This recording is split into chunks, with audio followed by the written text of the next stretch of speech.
like time travel. If it's a big story, we'll cover it, guaranteed. But we'll also have some fun along the way.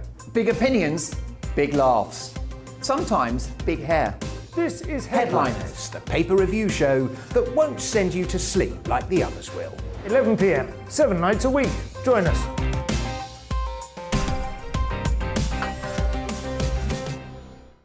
Hello there, I'm Eamonn Holmes. And I'm Isabel Webster.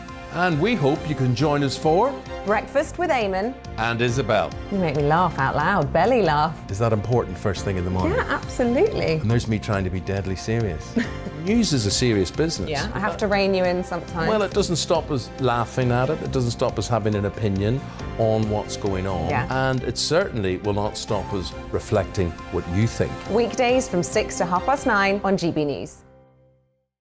I'm Dan Wootton. Join me Monday to Thursday from 9 to 11 for the feistiest and most fun news debate on TV, where free speech reigns. I'll bring you a sharp take on the day's biggest stories, bombshell newsmaker interviews, and A-list guests. And I guarantee you, no spin, no bias, no censorship, and no reason to go to bed. That's Dan Wootton Tonight, Monday to Thursdays from 9 on GB News.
Ukraine rejects Russia's deadline for surrender in Mariupol as the city suffers one of the heaviest bombardments of the war so far.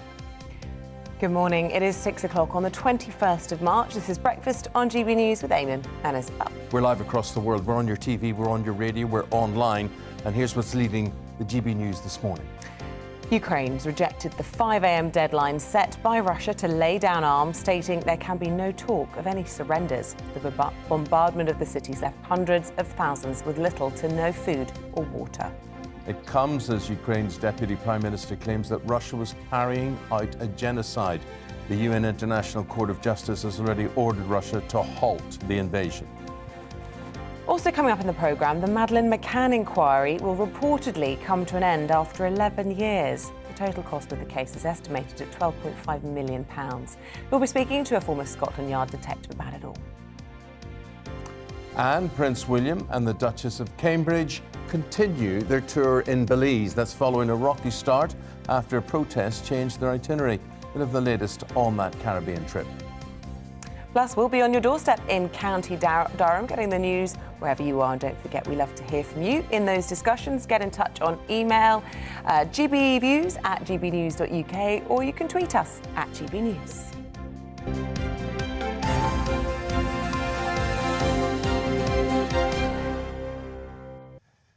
Here we go, day 26 of Russia's invasion of Ukraine, and the past few hours, Ukraine has rejected an ultimatum to surrender the besieged city of Mariupol.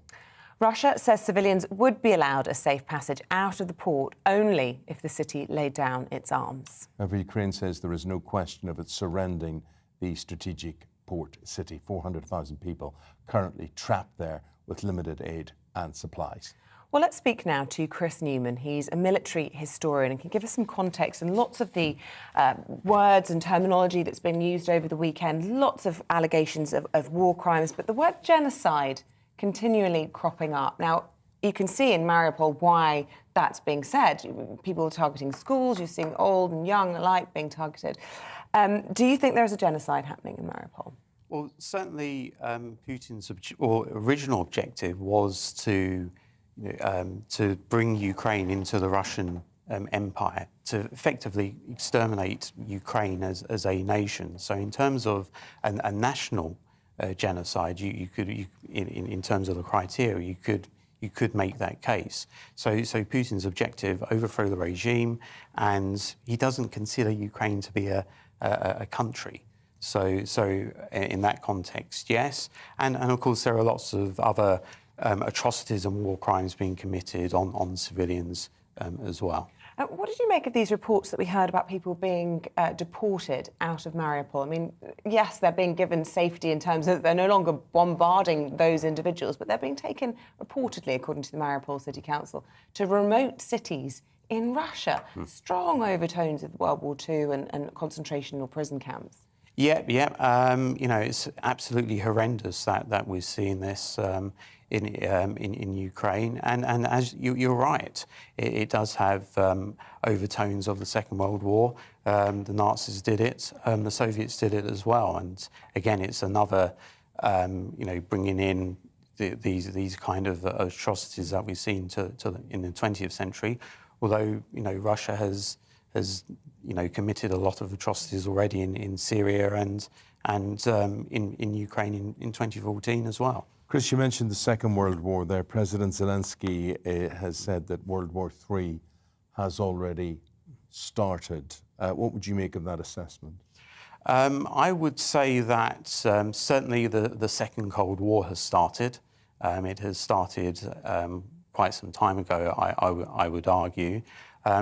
We don't know yet whether we are in World War III because there has been no sort of direct confrontation between NATO and Russia. So at the moment, I would say that we're in the Second Cold War. It's obviously Ukraine's the first major proxy war in terms of NATO and Russia. And the way in which we are fighting this Second Cold War at the moment is in a similar way to the First Cold War, which was through proxy warfare, supplying arms to allies and economic sanctions and things like that, undermining Russia indirectly as opposed to direct confrontation. And of course, the war, the financial war, I suppose, that's being waged as well in the form of sanctions. And we're talking a lot this morning, various people, about defence spending. Do you think it's an inevitability that we're going to see defence spending dramatically increasing in spite of the financial squeeze that the government is having to grapple with at the moment? Yeah, I mean, definitely. I mean, I've been banging this drum for 15 years, or even more than that. We definitely need to increase defence spending. During the First Cold War, we spent 4% of GDP on defence. Now it's hovering around 2%. I think we need to get that to around 3% at least. The armies are smaller these days, so you have to take that into account. But certainly, we're in a new world. We're in a new reality now. And we need to stop the trivia, and we need to really focus on these big strategic issues and prioritise defence. The first duty of government. Chris, it's not going to be the sort of traditional defence spending that we have been used to. It's going to be cyber war defence. That's what it's not going to be tanks. It's not going to be battleships, is it? Is going to be both. Yes, there are new technologies, and you mentioned cyber, drones, down the road, autonomous weapons as well. But what we're seeing in Ukraine, we are seeing traditional platforms being used as well. We're seeing tank battles, albeit on a small scale, obviously not on the scale of the Second World War. And this war is an artillery war as well in terms of Ukraine. So the traditional platform. What is the difference between a European army, the proposal of a European army, and NATO? Well, one is the different countries under the auspices of NATO command. which would include the United States, and the other would be under EU command. Are we a step closer to that European army?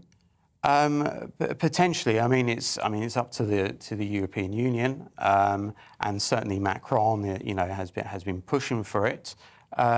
Potentially, and especially now that Britain is no longer in the EU, it tended to oppose that move.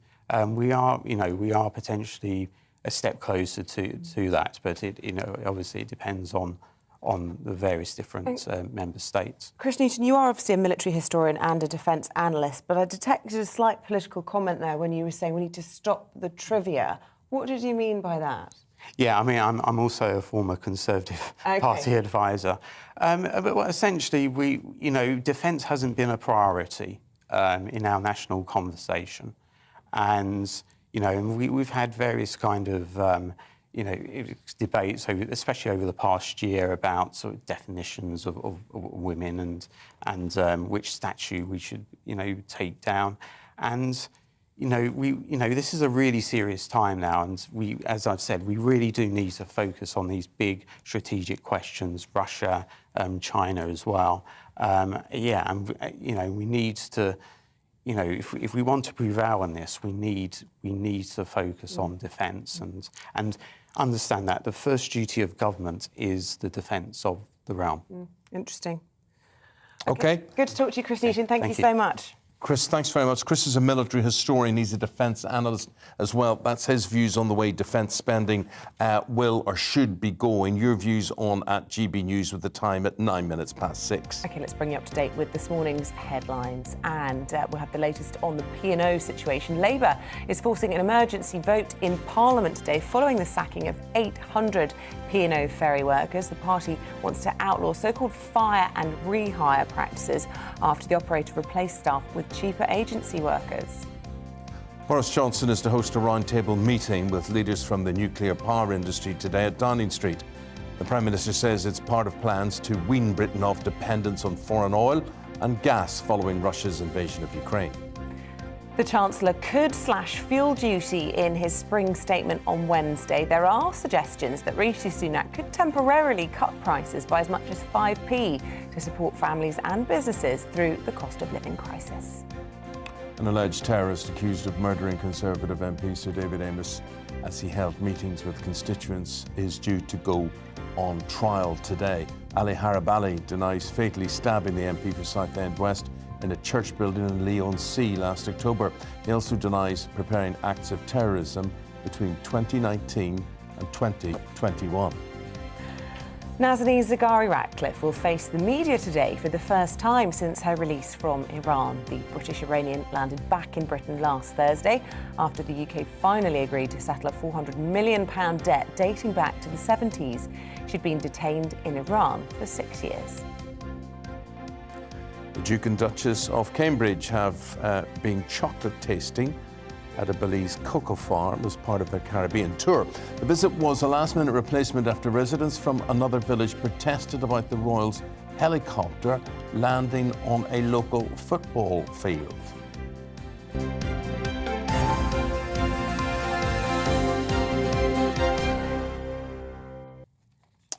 The inquiry into the disappearance of Madeleine McCann is reportedly set to end after 11 years. Yeah, on the 3rd of May 2007, the 3-year-old disappeared whilst on holiday in Portugal with her family. For more, let's speak to former Scotland Yard detective Peter Blexley on this. Are you surprised by this, Peter? Quite frankly, I'm not, although this is not the end of all the inquiries into Madeleine's disappearance, because if we can just remind ourselves of the chronology of it. So 2007, Madeleine disappears. The Portuguese, of course, launch their investigation, which is manifestly unsuccessful. 2011, the Met launch an investigative review. 2 years later, in 2013, they say, right, this is now a fully fledged investigation. What has also happened, of course, in recent years is that the German authorities have become very much embroiled in this story because in 2020 they said, we think we've got the man for this. But of course, what they didn't have was the evidence to substantiate Where do you that think claim. that evidence is?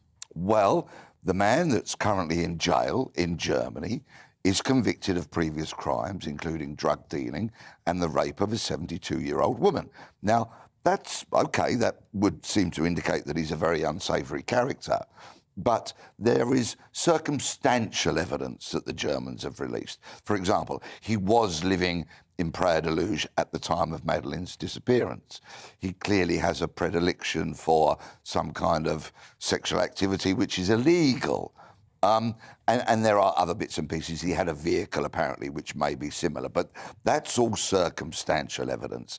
And for me, what this perfectly illustrates is that sometimes it is one thing to know something, but it's an entirely different thing to be able to prove it. Yeah, so the horrible thought is that he could be released from jail without charge. Who knows what will happen in the case? But just in relation to, you know, Madeleine McCann, it feels like yesterday, doesn't it? It's amazing how many details we can all remember of that particular abduction.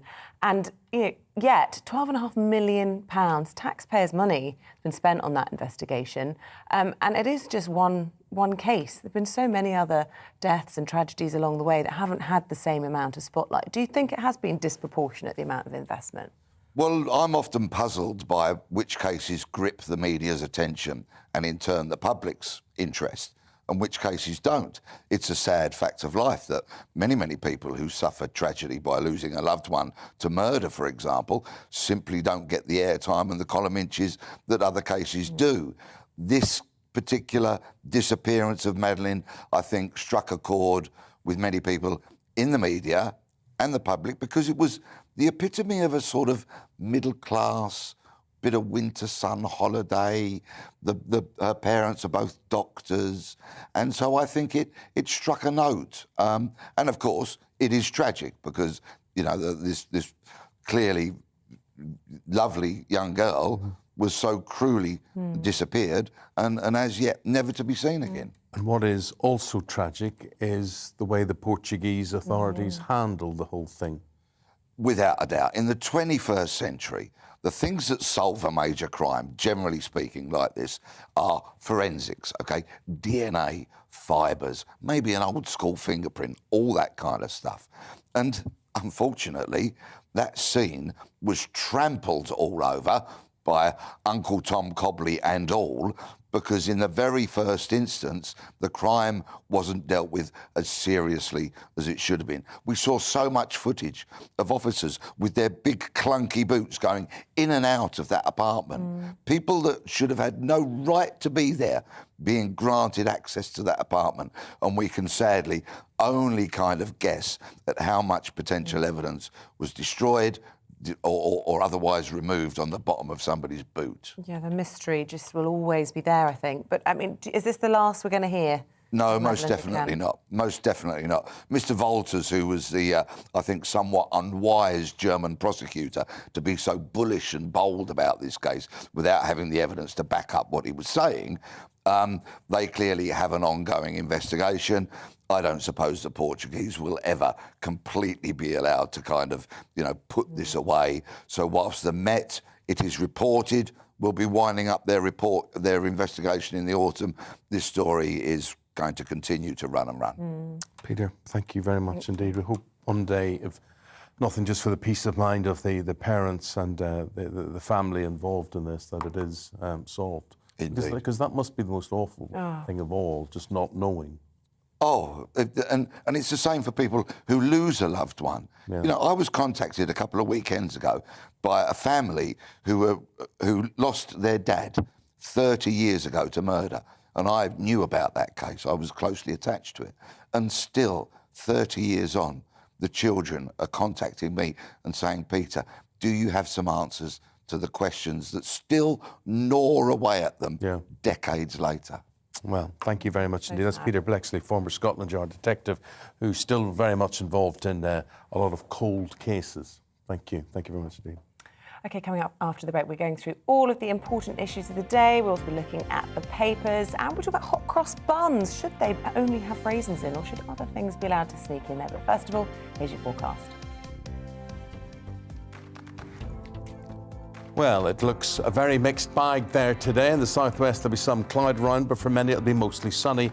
Whilst you can't rule out the odd shower, it will be largely dry. In the southeast, it'll be warmer than yesterday, with temperatures in the mid-teens Celsius, and it will feel warm in the sunny spells.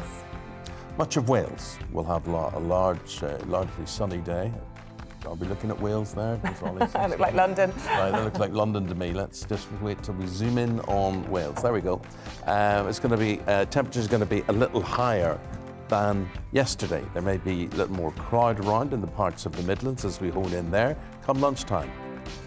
Although most of us will see some sunshine breaking through the cloud. Further northeast, it'll be mostly sunny with largely blue skies. Temperatures will be a little disappointing, getting to highs of around 10 or 11 Celsius. So similar to yesterday for many. Some cloud around Aberdeenshire, and here a few showers are possible near the coast. Otherwise, it'll be a sunny picture across Scotland, though not especially warm. And in Northern Ireland, it is looking dry. And whilst most of us should see some sunshine at times, there'll be a fair bit of cloud around there. Temperatures widely, though, in double figures. Staying fine for most people this afternoon and evening, though cloudy, and one or two showers are possible. And that's how the weather's shaping up for the rest of the day. That's how we start the week on this Monday.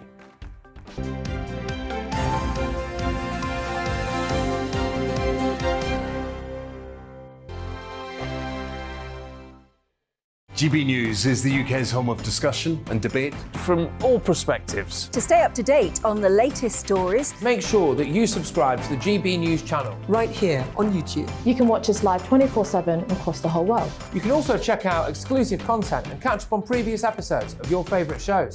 Every day, we ask the questions That you'd ask, so why not add your voice to the conversation in the comments section? Don't forget to subscribe. We are GB News, Britain's news channel. Every night at 11 on GB News, we bring you the next day's stories the day before. Basically like time travel. If it's a big story, we'll cover it, guaranteed. But we'll also have some fun along the way. Big opinions, big laughs. Sometimes big hair. This is Headliners. Headliners, the paper review show that won't send you to sleep like the others will. 11 p.m, 7 nights a week. Join us.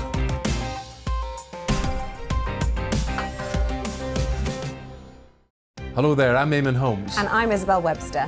And we hope you can join us for Breakfast with Eamonn. And Isabel. You make me laugh out loud, belly laugh. Is that important first thing in the morning? Yeah, absolutely. And there's me trying to be deadly serious. News is a serious business. Yeah, I have to rein you in sometimes. Well, it doesn't stop us laughing at it. It doesn't stop us having an opinion on what's going on. Yeah. And it certainly will not stop us reflecting what you think. Weekdays from 6 to 9:30 on GB News. I'm Dan Wootton. Join me Monday to Thursday from 9 to 11 for the feistiest and most fun news debate on TV, where free speech reigns. I'll bring you a sharp take on the day's biggest stories, bombshell newsmaker interviews, and A-list guests. And I guarantee you, no spin, no bias, no censorship, and no reason to go to bed. That's Dan Wootton Tonight, Monday to Thursdays from 9 on GB News.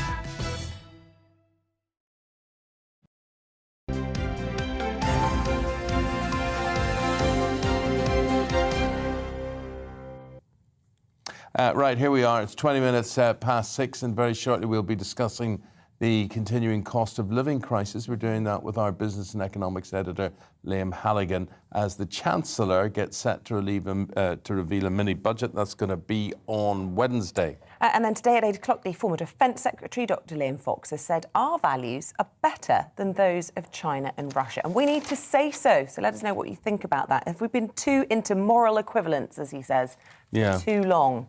Yeah, he says basically, do we have a moral superiority and belief in our views? He thinks we do, and I'll be talking about these after 8 o'clock this morning. But what do you think? Surely in relation to fundamentalism, fundamentalist Islamism, the subject of the day, our ways are better. It's better to have religious tolerance than violently imposed orthodoxy, to have a concept of universal human rights, societies in which women play an equal role.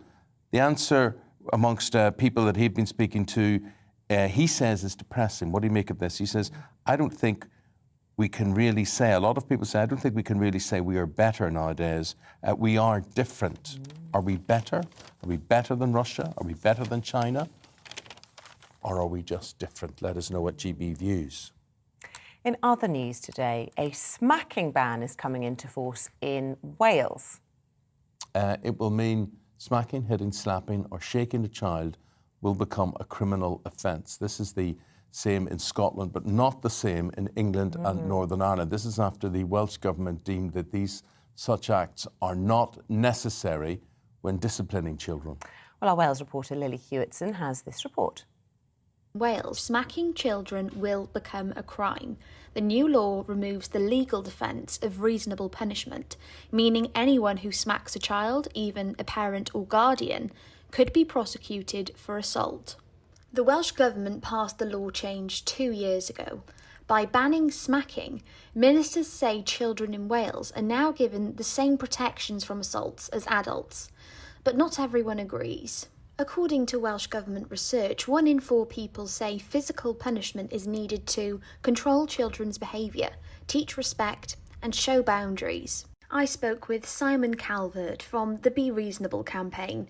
They're against the introduction of the smacking ban in Wales. And what we're talking about here is the mum who taps the toddler on the back of the legs or on the back of the hand for doing something wrong. That's what we're talking about. The previous law was very clear that anything that a parent did which left anything more than transient reddening of the skin was already illegal. So the change that the senators made to the law, by definition, is only criminalising the mildest possible contact between a parent and their own child. However, many support the ban. 38% of people said they did not agree generally with the physical punishment of children. Nearly 20% said there are other ways of ensuring good behaviour. And 10% said smacking is abuse or could lead to abuse.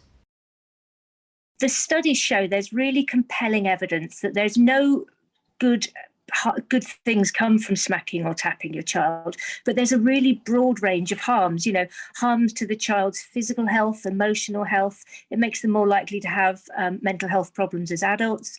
It's associated with children growing up and smacking their own children, or even domestic abuse and domestic violence. This law isn't about criminalising parents or bringing the law in that way. This is about enabling useful discussion and debate and educating us all to parent in a more effective and kinder way.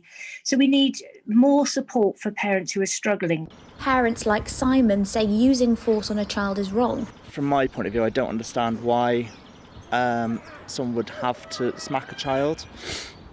I guess that's kind of easy from my point of view because I've got a very well-behaved girl. I've never had to go to those sort of extremes, and nor would I even contemplate doing so. But I guess the ban coming in will help. Like if I see something, say in the park like this, if I see someone smacking a child, I wouldn't comment. However, this ban coming in will make it more easy for people to approach people and say, everything all right here? Not everyone who smacks a child from the 21st of March will be automatically prosecuted.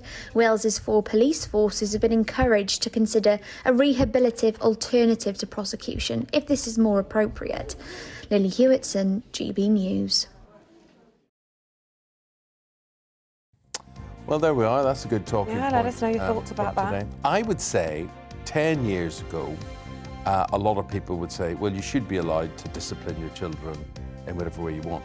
But I would say today, most people would probably agree with what's happening in Wales and Scotland, and they would recoil from the idea of actually physically hitting the child. I would say both of us probably were smacked as a child. I was definitely given the odd Very smack. definitely. Matter of fact, I could still be... my mother always says to me, don't you think you're too old for me to smack you?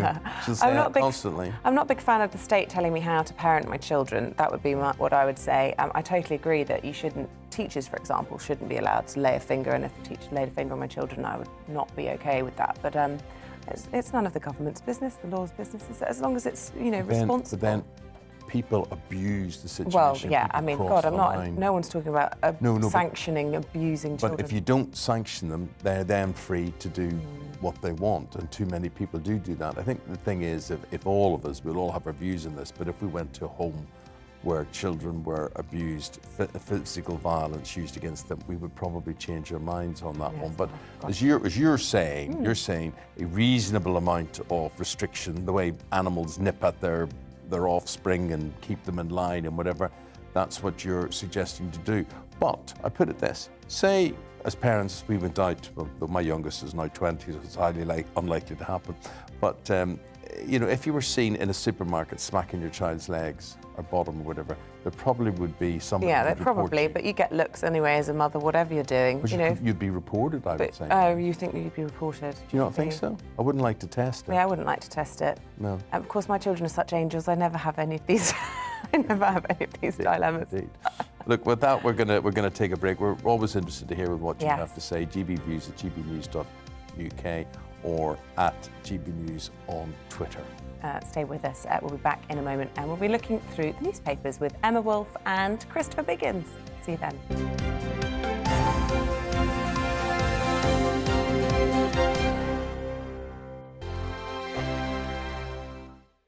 GB News is the UK's home of discussion and debate from all perspectives. To stay up to date on the latest stories, make sure that you subscribe to the GB News channel right here on YouTube. You can watch us live 24/7 across the whole world. You can also check out exclusive content and catch up on previous episodes of your favourite shows. Every day, we ask the questions that you'd ask, so why not add your voice to the conversation in the comments section? Don't forget to subscribe. We are GB News, Britain's news channel. Every night at 11 on GB News, we bring you the next day's stories the day before. It's basically like time travel. If it's a big story, we'll cover it, guaranteed. But we'll also have some fun along the way. Big opinions, big laughs. Sometimes big hair. This is Headliners, the paper review show that won't send you to sleep like the others will. 11 p.m, 7 nights a week. Join us.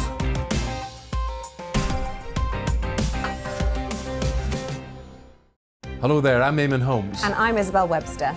And we hope you can join us for Breakfast with Eamonn and Isabel. You make me laugh out loud, belly laugh. Is that important first thing in the morning? Yeah, absolutely. And there's me trying to be deadly serious.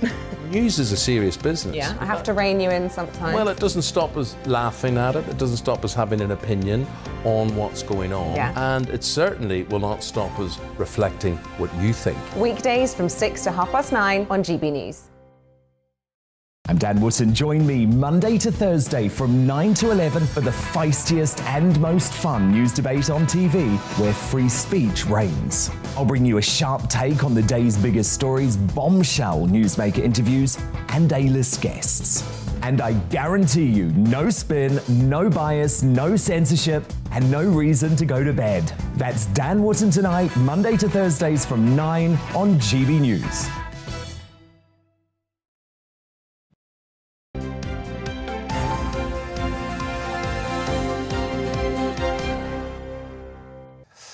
Look, with the time at 6:30, here are the front pages on this Monday morning. The Telegraph is leading on the mass abductions of Ukrainian citizens that Russian forces have been accused of.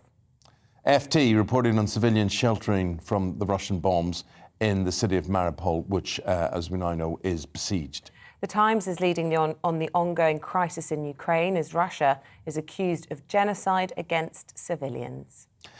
Here's the Mirror highlighting the ongoing P&O mass firing scandal as the government gives the firm a deadline to explain their controversial decision. And there are reports today that the government knew in advance of what P&O was going to say. The Mail's reporting on Rishi Sunak's expected spring statement on Wednesday and expected to make an announcement on cutting tax on fuel. The Star. Now, this is very interesting. I'm going to ask our newspaper reviewers on this as well, Christopher Biggins and Emma Wolf. And Star goes on a lighter tone. No, it's about hot cross buns, which traditionally are to symbolise Christ on the cross. Here we are in Lent as we lead up to the Easter season. So basically, I would say that because England in particular, it does not seem to be a very religious country, they can do what they want. But I put this, if this was of another religion, if these were other more fundamentalist religions, you would not be able to mock these symbols of their religion. Now, I know I'm preaching. It's Christopher Biggins with us now, and Emma Wolfe as well, to review the papers. Novelty Easter treats branded the devil's work, because Marks and Spencer's, the thing is, they were to be basic fare. That's the thing. They were to be basic fare, and they're now being tarted up a bit too much. Have you got a view on that? Yeah, I don't think they're being tarted up too much at all. I mean, I think they're on sale nearly all year round now. But it's Lent. You're not supposed to be indulging. Good Friday, aren't you? Yeah, but I think that's, you know... They are on sale all year round now, you're right. Yeah, and it's very old-fashioned to say that it's just, you know, a specific time of the year.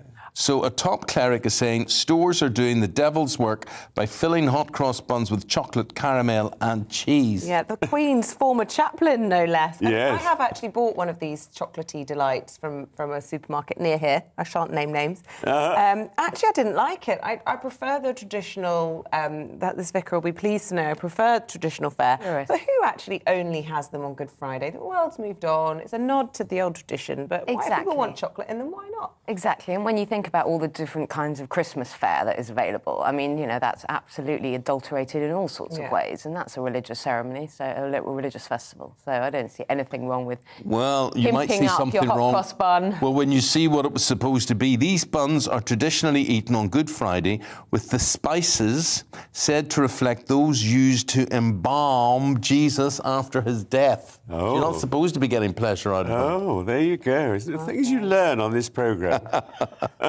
So there you are. Hot cross buns, 1 a penny, 2 a penny, hot cross buns. Tweet us at GBNews on that one if you've got a view. Right, Christopher Biggins and Emma Wolfe are going to romp us through the front pages. Christopher, you started with The Times this morning talking about the Russian invasion, accused of genocide, civilians still not only under fire in Mariupol, but a number of them being deported to remote Russian cities, according to this town's mayor. Well, it's just terrible. I mean, you know, each day is more depressing than the previous day. I mean, this morning I was watching this poor man who's lost both his daughters and his granddaughter. And I was in floods of tears whilst I was shaving. I mean, it is just appalling what's going on. And genocide, I think, is one of the smaller things that he's doing. I mean, it's appalling. I don't know how he's getting away with it. It's a really frightening situation. It is. And, you know, it's all well and good us talking about, over the weekend, the papers were talking about whether Putin's going to be convicted of war crimes and what we can do and all of that. But really, the man has nothing to lose now, and it's very, very frightening situation, you know, with someone like Putin with his hand effectively on the nuclear button. You know, if he has nothing to lose, then we all have a lot to fear. Yeah. Well, last week we talked about the fact that on this programme, that he was ill and dying, and he can't die quick enough. I mean, you know, I don't know why someone hasn't got, but I suppose he's surrounded by people looking after him. He hasn't got over the fall of the Berlin Wall, really, has he? No, you're right. And that's where he lives in that past. Yeah. We've got the former Defence Secretary and International Trade Secretary, Liam Fox, coming on later today. And he's saying, this is quite interesting, our values, meaning Britain's values, are better than those of China and Russia. And he says we need to start saying so. We should use the word better and not different. Controversial. Do you think that's going to convince Putin to stop doing what he's doing? I think we need to focus on the issue. With all due respect to Liam Fox, and I'll listen with interest to what he has to say, I think we need to focus on how we can help the people of Ukraine at the moment. It's all well and good talking about values and beliefs and, you know, who's better than who. I don't think that's actually going to do anything at the moment. Well, also, it's not exactly what the government's doing in relation to seeking out new forms of energy either, is it? I mean, going straight over to the Middle East. I mean, yes, that's all very well and good, but is that what his own party's doing? I think Boris Johnson has been, certainly sending out mixed messages over the past week, being the UAE and Saudi Arabia. Yes. Are we different or are we better? I think we're different. I mean, you know, I think it's... I don't know, I just worry about what's going on now politically. But the majority of the Russian people are not behind Putin. I think we really need to focus on, you know, the madman who is in charge. That is absolutely true. Only someone could take him out. Shouldn't say it, but it's true. Something like 30% are in favour of him. I mean, you know, they're not to say they're bad people, but being brainwashed, don't have access to the internet. If that's all they're being fed is a diet of propaganda, many people will be buying into it. They won't know, exactly. Yeah. But also it's extremely scary to stand up to it and to say that you're not in favour. So it's not, And that rally they had last week, which he attended, was everybody was shipped in. Yeah. I mean, it was, and people paid to go there, and people didn't want to be there. People started trying to leave early, and then they got in trouble, didn't they? For doing that. So don't you two try and go anywhere or you'll be in trouble. Let's, Emma, go to the front page of the Times. So this mini budget on Wednesday. When is the real budget? Autumn. I thought the budget was always this time of the year. It's the spring statement. This is a spring statement on Wednesday. It's a mini budget. We used to have the budget at this time of the year. Well, it got streamlined, didn't it? And then there's one in November. Is that an autumn? So there's 2 a year. Well, this is supposed to be a very minor update, but because of all the circumstances, it's become a bigger thing. But it's not supposed to be. It's supposed to be mini. The thing I hated about the budget traditionally was all the kids' programmes were taken off air to cover it when I was a kid. I used to get these boring programmes that went on forever. Rishi Sunak expected to cut fuel duty by at least 5p and is considering lifting tens of thousands of low earners out of paying national insurance altogether to help tackle the cost of living crisis. Yeah, so this is usual leaky from Number 11 about what he might be planning for Wednesday's spring statement. And apparently, yes, he's going to cut the fuel duty to help hard-pressed families. But lots of Tories are saying, well, lots of politicians across the board, but lots of his own people are saying, actually, you need to do more. You need to do more to help these hard-pressed families, that, just easing the fuel on petrol isn't enough, and possibly raising that threshold for national insurance rise. People are calling for the national insurance rise of 1.25% to be scrapped altogether. And really something to tackle the cost of living crisis that's looming. I mean, even more looming now with the Russia crisis going on. Yeah. It's interesting because he came out and did a lot of interviews over the weekend, didn't he? And, he seems absolutely wedded to the national insurance hike because he was saying, I believe in trying to tackle the backlog in the NHS and social care. But this thing about fuel, he said he's from a rural constituency and, he really understands people's dependence on cars. What about people who live in cities, many of whom millions of people who are not driving, use their cars? Exactly. I might be wrong here. Did you not go electric? Yeah, I was just about to say what you should do, what the public should do, is go electric. I pay nothing. But I don't drive at all, and I don't think that to go electric. This cut in fuel duty is actually irrelevant to a lot of people. Yes. I'm not talking about people that live in posh cities and can, walk or cycle and do kind of eco thing. I'm talking about people that literally just don't drive and that live in inner cities, as you say, Isabel. And it's not going to affect them. And there are lots of other things, like their household bills, like they're far worse. Fuel crisis, council tax, I know. the cost of the cost of a supermarket shop. Yeah. All of that. So I think Rishi Sunak is under a lot of pressure. I mean, to do something a little bit more for people. The heating this winter is going to be astronomical. Yeah. I mean, I just don't know how we're all going to face it. I mean, people are literally choosing between heating and eating. I know, it's terrible. What about this, talking about terrible, P&O ferries in the dock. Front page of the Mirror on this one, following these mass sackings. 800 people, they say. It's just extraordinary the way it was done as well. I know. It wasn't just the decision from the company to boot people out. The way it was done was so odd. To have a Zoom call and literally be putting people off ferries within minutes. Very, very strange. Well planned, though. Well planned, but sort of also completely cack-handed. I mean, it was obviously going to hit the headlines and be kind of, front page news. And the government allegedly had this tip-off, Christopher. Yes, I think anything now to blame the government is quite good. I mean, they want to try and blame everything, even anything that goes wrong. But I mean, if they had noticed, they had a couple of days' notice, should they at least have acted on it? I mean, the suggestion was that a memo was sent to the Prime Minister's office, was sent to Grant Shapps, Secretary of State for Transport, about the mass sackings, and nothing was done. No one picked up on that. I wonder what they could have done, though. Friday, but to the wrong chief executive. What could they have done? Well, they could at least have urged them to reconsider. What, the sackings? I mean, they've lost a fortune. And I know it's terrible. No, Christopher, it's not the sackings. It's the fact that Grant Shapps and everyone came out saying this was outrageous, but they were actually informed of this. Yeah, no, I agree. I agree. The way they did it was just appalling. And no one responded to it. No, but I mean, there's a situation, though, where what is going to happen when they have absolutely no money? I mean, it's a huge amount of money they've lost. And no, I mean, I don't know how the government can turn around and I suppose they could have suggested they do it a different way, because the way they did it was absolutely appalling. Well, it's this whole business of firing and rehiring. You know, and we've seen it in lots of industries where this actually happens. And the present government blocked a bill on that front as well. So they have a lot to answer with that. I mean, I agree with you, Christopher. If the thing doesn't make money, it doesn't make money, and it all literally sinks. But there must be a better way than this. There has to be. Some of those employees had been working there for 30 years. You know, really, that's no way to reward them, is it? I think one of the most demeaning things anybody can go through is to be sacked or made unemployed. Yes. We are all defined by what we do. Yeah.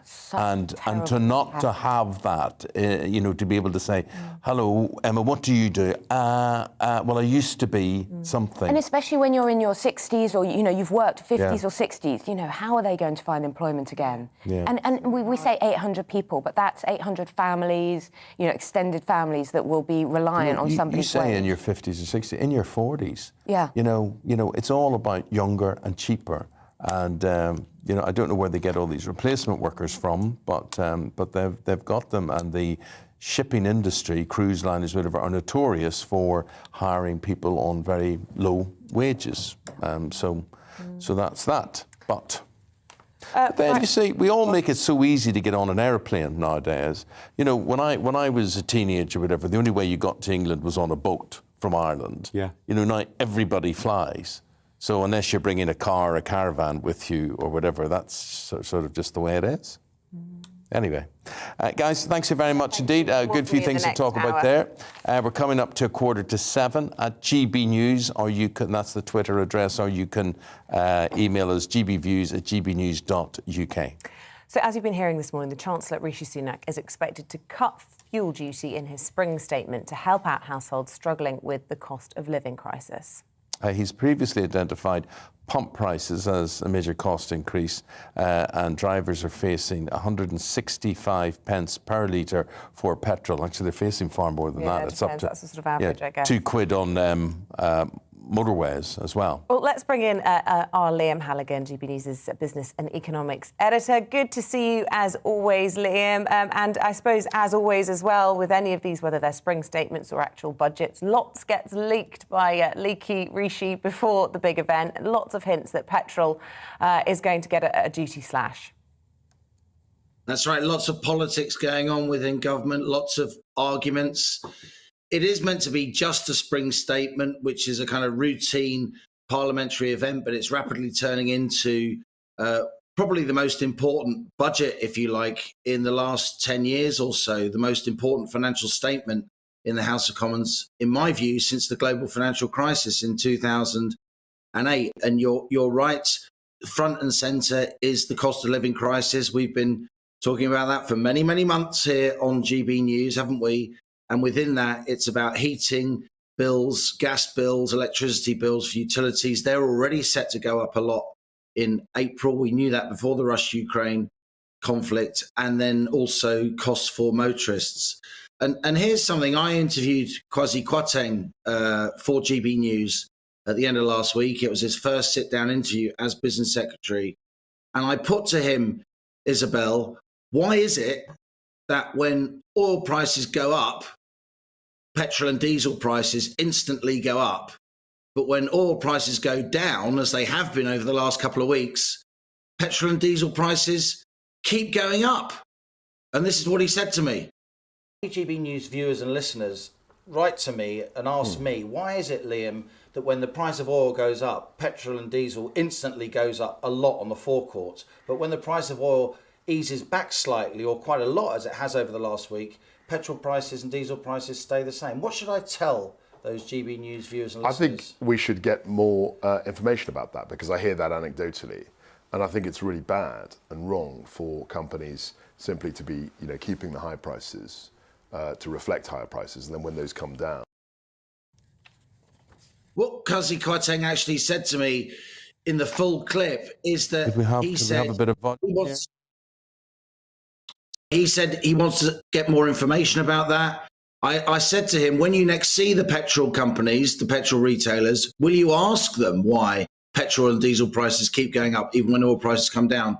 And he said that he would. So when he tells me, I'll tell GBNews viewers and listeners what the explanation is, because I know many of our viewers and listeners are absolutely furious about the fact that petrol and diesel prices keep going up even when oil prices come down slightly. Liam, we also heard from the Chancellor over the weekend, sort of pretty much sticking to his guns when it comes to the national insurance hike. It looks likely to go ahead, doesn't it? It does indeed. That's a 1.25 percentage point increase in the national insurance rate for employers and employees. That will cost somebody on the basic rate of income tax a couple of £100 a week, instantly taking away that couple of £100 a year, that taking away that couple of £100 that he's giving to help us with our fuel bills. If you're on a higher rate of tax, then it will cost you about £700 a year. It seems, Rishi Sunak is a chancellor. He wants to be a kind of small state chancellor. He's often presented himself as a Thatcherite. Of course, he spent huge amounts of money during lockdown on furlough measures. Some people will say he didn't have much choice. And now he's raising taxes again at a time when many economists will tell you there's actually more money in the coffers because inflation has been higher and there's been more spending than he expected. He's got more tax, more VAT. So in my view, I think he could afford not to raise national insurance. And even Labour are saying to him, don't raise national insurance now. Don't clobber households and firms with an increase in national insurance, which is tax in all but name, of course, at this difficult time. And yet, even though he could blame the war if he wanted to, the Chancellor could just say the facts have changed. I've changed my mind. This conflict in Ukraine has sent oil prices, fuel prices spiraling. Even though he could use that excuse, he's sticking to his guns. So I'd actually be quite surprised if he didn't go ahead with this national insurance increase. It's become a sort of badge of political pride for him. Yeah, and also building up an electoral war chest, one would have imagined, in the next couple of years, so they can all look like the good guys by then cutting spending and increasing spending and cutting taxation in the run-up to a general election, one would have thought. I think that's exactly right. There's a lot of politics going on here that will, again, annoy hard-pressed voters who need relief now, who aren't interested in political gamesmanship and political strategy. Look, Eamonn, I listened to that conversation between you and your panelists just then. I do think now the political and media class is starting to understand just how serious this cost of living crisis is. I think it's taken too long for us to understand it, but I think there is now understanding. Certainly lots of Tory backbenchers, lots of Labour backbenchers understand how tough it is. But, the Chancellor will say, I can only do what I can do with the money that I have. And here's the really big picture here.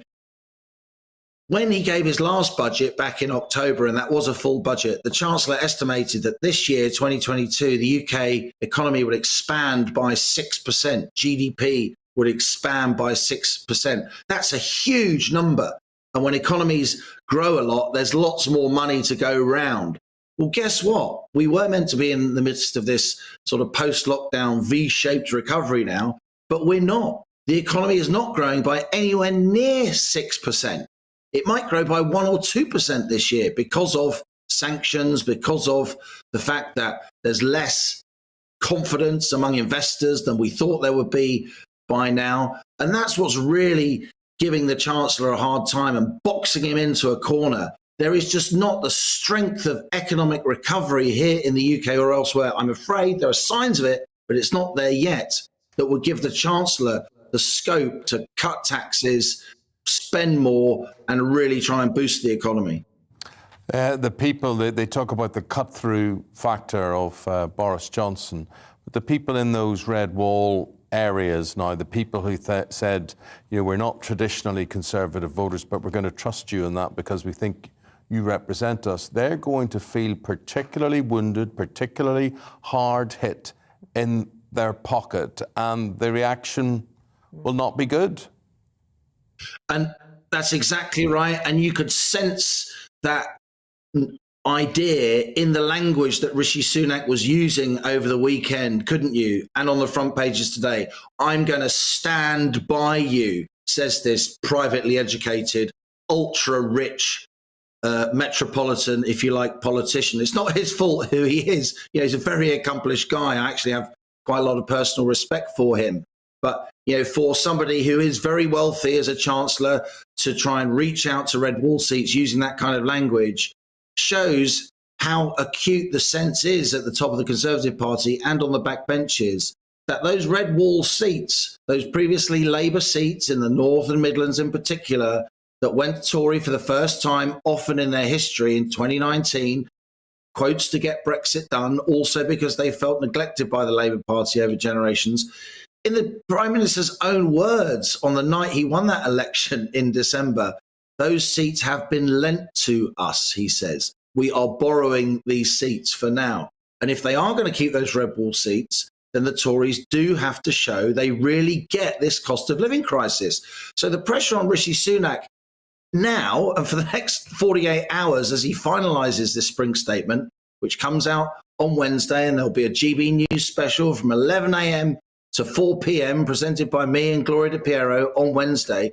The pressure on Rishi Sunak is going to be really, really intense in order to shift his position. And that's why you're seeing this flurry of headlines now over the weekends. That's going to continue all the way until Wednesday morning as the Tory party really fight out this battle. And it's partly an ideological battle about how they're going to help people within the financial constraints that the real world now is setting. Well, Liam, it's going to be a heck of a week for you as well, a busy week. We appreciate your time. Liam, in the build-up to what's happening on Wednesday, you can watch a show on the money today at 1 o'clock here on GB News.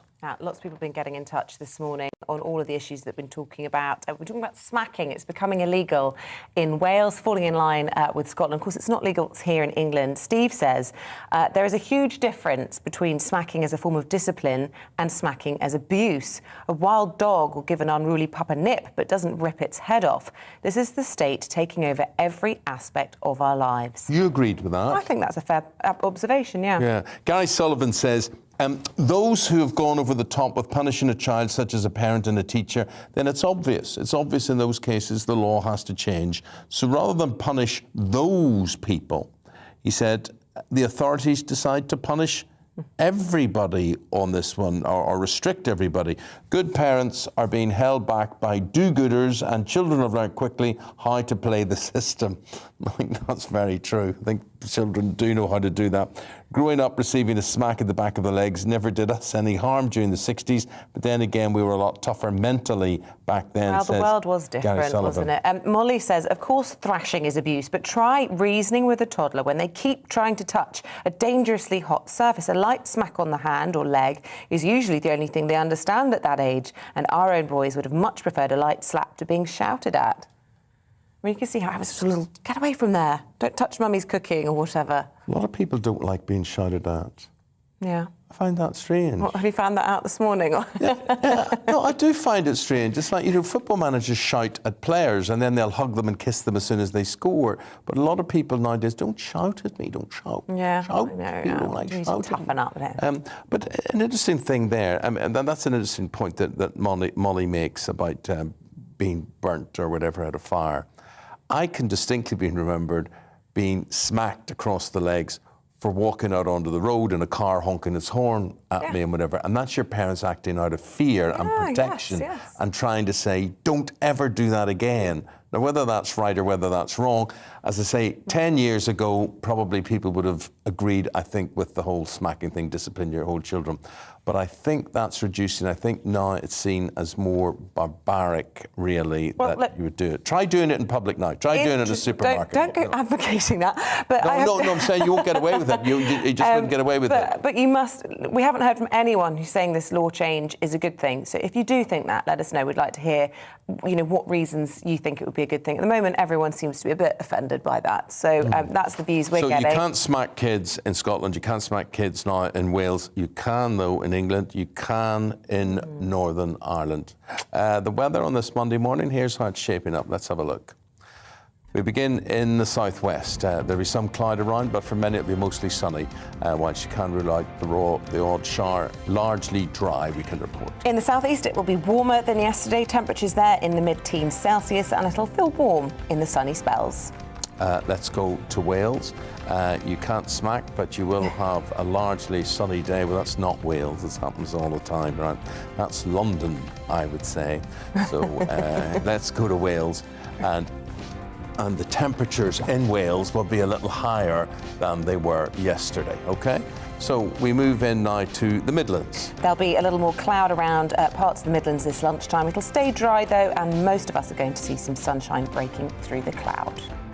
Further northeast, mostly sunny, largely blue skies. Temperatures may be a little disappointing, though, getting to highs of around 10 or 11 Celsius, so similar to yesterday for many. In we're going to Aberdeenshire now. We can expect some cloud there and a few showers are possible near the coast. Otherwise, it'll be a sunny picture across Scotland, although not especially warm there.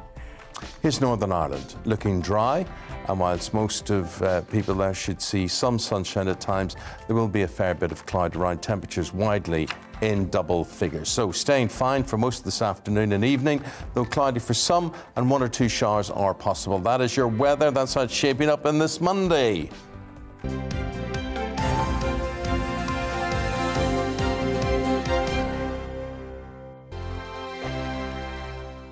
GB News is the UK's home of discussion and debate from all perspectives. To stay up to date on the latest stories, make sure that you subscribe to the GB News channel right here on YouTube. You can watch us live 24/7 across the whole world. You can also check out exclusive content and catch up on previous episodes of your favourite shows.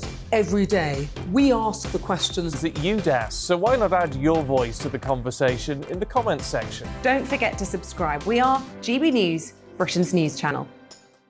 Every night at 11 on GB News, we bring you the next day's stories the day before. It's basically like time travel. If it's a big story, we'll cover it, guaranteed. But we'll also have some fun along the way. Big opinions, big laughs. Sometimes big hair. This is Headliners, the paper review show that won't send you to sleep like the others will. 11 p.m, 7 nights a week. Join us.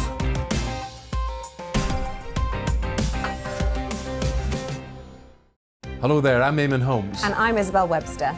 And we hope you can join us for Breakfast with Eamonn and Isabel. You make me laugh out loud, belly laugh. Is that important first thing in the morning? Yeah, absolutely. And there's me trying to be deadly serious.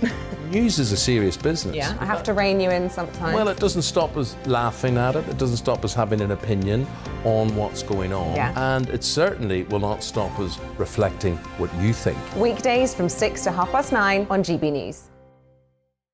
I'm Dan Wootton. Join me Monday to Thursday from 9 to 11 for the feistiest and most fun news debate on TV, where free speech reigns. I'll bring you a sharp take on the day's biggest stories, bombshell newsmaker interviews, and A-list guests. And I guarantee you, no spin, no bias, no censorship, and no reason to go to bed. That's Dan Wootton Tonight, Monday to Thursdays from 9 on GB News.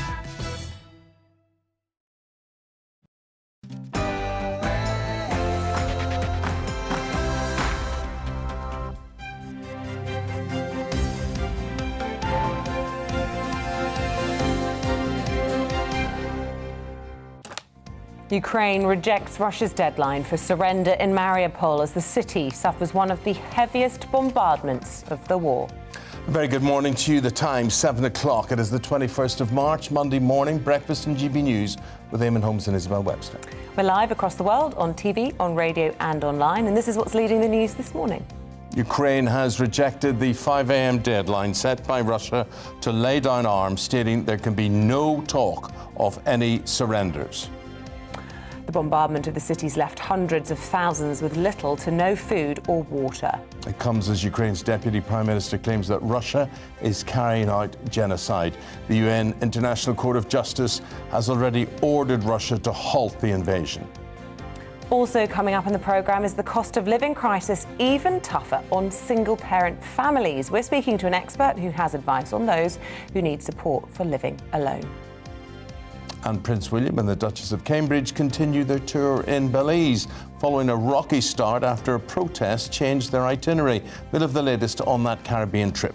Plus, we will be on your doorstep in County Durham this morning getting your views. But if you're anywhere else, don't forget you can also get involved in the show by letting us know your thoughts. GBNews at gbnews.uk or tweet us at GBNews.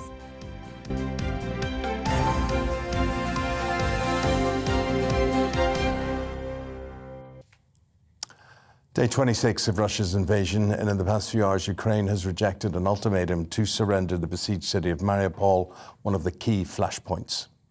Russia says civilians would be allowed a safe passage out of the port only if the city laid down its arms. However, Ukraine says there's no question of it surrendering the strategic port city.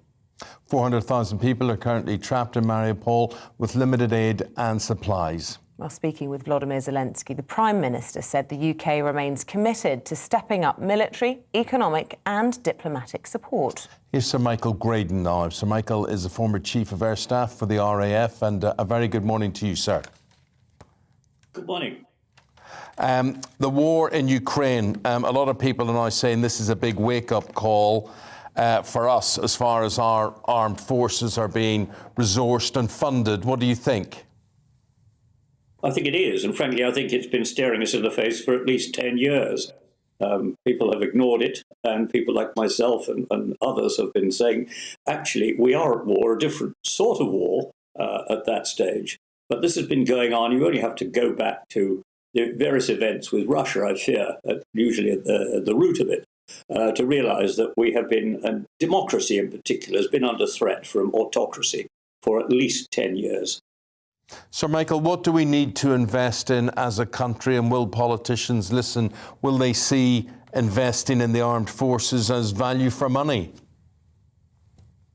Well, if they don't under these circumstances, they never will. I mean, it is usually the case that some event occurs when people realise that they have neglected the armed forces.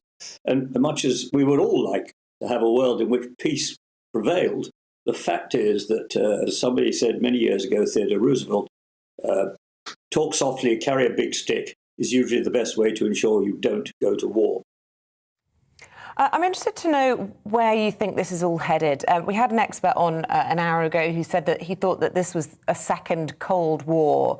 Zelensky has, of course, said that he thinks, this is the Third World War, that it's already underway. Do you see a long-term kind of proxy war between the West and NATO and Russia playing out? Or do you think that this, could end swiftly with perhaps a diplomatic solution? I think if I knew that, I'd probably be in the government, because that really is the $64,000 question. Would the Cold War, who is a very dangerous man, would he accept the relatively limited situation in Ukraine, where he's got Crimea and the two eastern states? I don't know the answer to that. Or is he intending to basically set up a part of Ukraine, leaving a Western rump, a small Western rump, which would be almost non-existent? I just don't know the answer to that. If somebody did, then it would be very helpful. Do you know the answer to whether to increase spending on the defence budget, or updating or enhancing the nuclear deterrent? Because I'm very interested in you saying, talk softly but carry a big stick. I get that. But isn't the nuclear deterrent the biggest stick you could carry? It is. And for most of my career, we worked under a system called flexible response, in which nuclear weapons were a critical part of that. But we appeared in those days, and I think we genuinely believed it, to be dealing with a rational Soviet Union who understood the dangers of treading in the nuclear minefield, literally, and who had just as much to lose as we all had. I don't think we understand where Putin's aims lie. As I've said, is he happy to take a part of Ukraine and to get the assurance that Ukraine will not join NATO, or does he want much more? A lot of commentators think he wants much more. He wants to return to the days when the Soviet Union We're surrounded by what they call glacis states, and therefore the Baltics would be at risk under those circumstances. I think he understands power. And to go back to your question, I think we have to do what we should have done a long time ago, is to up our conventional capability to make it absolutely clear that we would defend conventionally the territory of NATO. At the same time, we need to look very carefully at where we are storing nuclear weapons. We don't have any in forward-based, no battlefield nuclear weapons. We might need to consider that again. But you know what's crucial, absolutely crucial, is to try and engage with the Soviet Union to go back to arms limitation, to the strategic arms limitation talks, and to try and reduce the number of nuclear weapons that there are in the world. There are far too many. In the meantime, traditional strategic forces, Air Force was your speciality. If you look at where you would spend any defence budget, where does most of it need to go? What state's the Army in? What state's the Navy in? Indeed, what state is the RAF in? All the armed forces have, in my view, far too low a mass. An army of 70,000 or 72,000 or whatever it is would not be able to keep going. I mean, it's a fact, I believe, that if we were engaged in the sort of war that Russia is engaging with Ukraine and had sustained the losses that it would appear Russia has, now those figures are questionable, but if they were the figures that Ukraine is saying the Russians have lost, we'd be out of business. We couldn't continue the war. We only have 6 or 7 frontline squadrons. In the Gulf War, we had over 30. Our Royal Navy has far too few combat ships. Our Army has very few tanks and certainly not enough personnel. And over the years, we have chipped away at the mass so that we're down to 1920 sort of figures in terms of the ability to conduct a prolonged conventional war in which losses occur. Sir Michael Graydon, it's fascinating talking to you, but it's quite depressing as well, obviously, listening to your whole analysis of that. And folks watching at home and listening at home, what do you think of Sir Michael's analysis about the state of our armed forces and what politicians should do about it? Now, you saw a little sneak peek of her there. We're going to cross to Rosie Wright. 3.1 million people have been forced to flee Ukraine, and our reporter, Rosie Wright, is in Hungary for us this morning. Rosie, really good morning to you. We saw you briefly for a second there. Just talk us through where you are. What exactly is happening there today? Yeah, I'm at Zahon station. Just coming off this train here, you can see border officials are greeting Ukrainians who've just arrived in from a train from Chop. We're about 2 kilometres from the border here. Volunteers are also on hand carrying people's luggage. And then the border officials normally have got their documents and they're taking Ukrainians, which is often, of course, women and their children. We can see some more elderly people have arrived this morning and they're going down the platform to then sort out some of their paperwork. People are arriving here. For many of them, this is now their first place of real safety, arriving in Hungary. Over 300,000 people have arrived at Hungary, according to the UN. That's their best estimate. And the majority of them will have come through this border crossing. You've got here this train station. There's also a road border crossing about 1 kilometre down the road as well. And what this really stresses is the importance of safe routes of passage from Ukraine into Hungary. Just to give you an example, a girl I met yesterday, a student, who's now in Hungary, a history student, Olena, her family tried to flee 40 kilometres into Belarus in a desperate situation. There's no safe passage there, no humanitarian corridor. She was in a convoy of cars and they came under attack. And Elena said that the driver that she was sat next to was shot, was killed. They were then stuck. She fled the car. They spent 2 nights sleeping in what she described as a forest, then had no paperwork, no documents, no passport, no luggage, tried to find her family, and they were then reunited yesterday at this station. It just shows you how essential it is that there is some form of safe transport for people to exit Ukraine. And then arrive to safe bordering countries. Another woman that I met yesterday who was 72, she said they'd spent a week in a shelter in Kharkiv that was just totally ill-equipped to be able to look after them. At that point they said, it doesn't matter what happens now, we've just got to try and leave. Many other families will be arriving off the train in Chop. It's actually quite a slow process. Border officials go on and then take the families one by one. Then there's a real team of volunteers making sure that there is food, that there's options of accommodation, free transport, so that when you finally arrive here, you're going to be looked after as best as possible. OK, Rosie, thank you. And we'll see you again a little bit later on in the programme. Let's bring you up to date with the rest of this morning's headlines. And Labour is forcing an emergency vote in Parliament today following the sacking of 800 P&O ferry workers. The party wants to outlaw so-called fire and rehire practices after the operator replaced staff with cheaper agency workers. Boris Johnson's to host a round-table meeting with leaders from the nuclear power industry today at Downing Street. The Prime Minister says it's part of plans to wean Britain off dependence on foreign oil and gas following Russia's invasion of Ukraine. The Chancellor could slash fuel duty in his spring statement on Wednesday. There are suggestions Rishi Sunak could temporarily cut taxes paid by as much as 5p to support families and businesses through the cost of living crisis.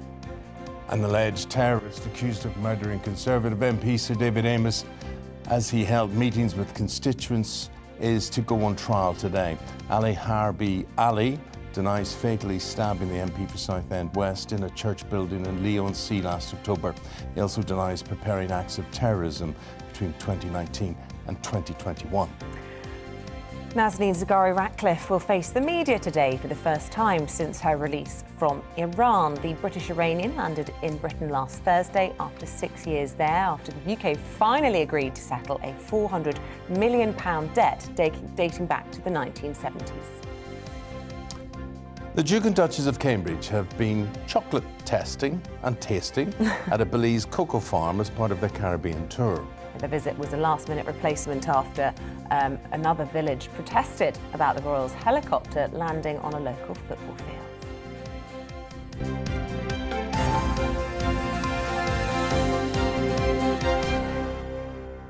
Well, this week, the Chancellor, as we know, on Wednesday, he's got that spring statement. Thousands of people just struggling, and it's going to get worse. And they hope that the Chancellor will deliver provisions to tackle the ongoing cost of living crisis. Well, to look ahead to that and the busy week at Westminster, we've got political editor at the Sunday Mirror, Nigel Nelson. Nigel, very good to see you. Good morning, both. Nigel, so we hear from the Chancellor he can't say anything. We hear this all the time. He can't say anything about what's going to be in the statement. And yet number 11, leak everything. Tells everything that's going to be there. So what do we know so far? And does it go as far as people would like it to go? Well, bear in mind, this isn't actually a budget. It is a statement. So what it's actually meant to be is a statement on the financial health of the country. However, it's turning far more into a budget than the Chancellor intended. And that's because he's got to do something about the cost of living crisis. So the kind of areas we're hearing about at the moment, as you just reported, is a cut in fuel duties, which should drop petrol by about 5p. Now, this is actually quite small beer compared to what other European countries have done. They've gone for sort of 17 pence cuts. So that's the first thing he will do. Then you've got the national insurance rise, which is due to come in April. That will cost the average earner about £200 extra a year. It doesn't look like that the Chancellor is going to back down on that. He ought to postpone it. But it doesn't look like he's going to. What we can hope for, though, is he will increase the threshold at which people will pay it. So you'll probably start paying at around average earnings of 30,000, and that will protect the low paid. But we're still in for an awful lot of extra money we're going to have to spend by the end of the year. But Nigel, I mean, the country was broke before we even got to this stage, and this is a government that likes to spend. And of course, there's been the pandemic, there's been the war, there's things they haven't been able to predict. But the thing is, when will he stop? Because it is a sea of debt, is it not? Yes, that's really the problem. And I'm not sure this is a government that actually likes to spend, Eamonn. I think it's a government that's been forced to spend. So we've had a chancellor who's been terribly popular, as chancellors are when they start giving away money. And he's thrown 400 billion at the pandemic. And of course, he wants to claw some of that money back, hence the national insurance rise. But at the same time, we had a cost of living crisis coming up. We've got energy bills going up by £693 next month. Could go up another £1,000 in October. He's got to try and help stop people falling into poverty. So that's why this is more of a budget than he actually intended. Yeah. That being said, yesterday I watched the Chancellor doing the rounds, doing all the interviews, and unfortunately he didn't get to just talk about his spring statement, did he? He was also asked for his comments on the Prime Minister's speech in Blackpool this weekend. Of course, all of the Tories gathered up there for spring conference. Was that an unfortunate turn of phrase, do you think, that the Prime Minister used? Was it deliberate? Was it misguided? How's it gone down? This was the link between the situation in Ukraine and the Brexit vote. Yeah, I mean, it was a huge mistake to go and make, and it was a totally ridiculous thing to say. I mean, I'm not quite sure what happened at their conference up in Blackpool. Very few Tory MPs actually turned up to it for a start. It was hugely chaotic and seems to have just produced gaffe after gaffe. You've got the Prime Minister's gaffe about comparing the war in Ukraine to Brexit, which obviously it can't be. Then you had Jacob Rees-Mogg dismissing Partygate as trivial fluff. It seems that the cabinet went up to Blackpool and then ended up just putting their foot in it at every step. Well, it's going to be a busy week in Westminster, and I know it's your day off. We appreciate you coming on to talk to us. We do appreciate it. And is he getting any extra money for being on his day off? I think he might be, That could be a good earner. Could be a good earner for him. Nigel, always a pleasure to see you, my friend, and we hope we see you a lot more. Thank you very much indeed. Bye. Speechless. Now, the thing is, today is also what's called Single Parent Day, and we have an economics commentator, Laurie Laird, with us. Very nice to see you, Laurie. We're talking about the fallout for people, how much more expensive if you're a driver, if you're heating at home, if you're buying food or whatever. What if you are a single parent? Look, we've been talking about this cost of living crisis for a while now. This thing hasn't even started yet. These energy bills are going to continue to hit. They're going to peak when we get to the October readjustment of the fuel cap. So we've only started here. Food prices have only started to rise. And don't forget, the Bank of England is raising interest rates. So anyone who's got credit card debt, single-parent families tend to rely a lot more on credit cards. Average credit card debt in this country is about £2,600. This is so scary, just the way you're talking, and people are saying their wages are fixed, or maybe they're unemployed or whatever. Who is there to support them? Because no matter who you are, you know, your costs are fixed, or they should have been, but now everything is out of control. Look, and I hate to be doom and gloom here, but there's not much to look forward to. And with your last guest, we were talking about whether this was a chancellor who wanted to spend money. I would agree that this isn't a chancellor who wants to spend money, and this government tends to want to spend money on the people who voted for them, like older people. So the government is sticking to this NI increase, really sticking to that. That affects people who work. It doesn't affect pensioners. Yes. And that's who this government is trying to appeal to. But let's look again. We're talking about perhaps a cut in the fuel duty. That's wonderful for people who drive. 46% of households in London do not drive. I don't drive. So cutting the fuel duty isn't going to help people like me at all. It's not exactly tackling the cost of living, is it? It's tackling a problem for drivers. It's talking about the fuel crisis as a It's targeting specific groups of people, and these are the group of people that the government has tried to court all along. Now, the specific group of people you want to talk about and you want to highlight are single parents, of which you're one. I am. So you speak from the heart. You've got the expertise to talk about all of this. Designating today as a single parent day, what good does it do, if anything? I didn't even realize it was today, so Oh, right. thank you very much for bringing this up.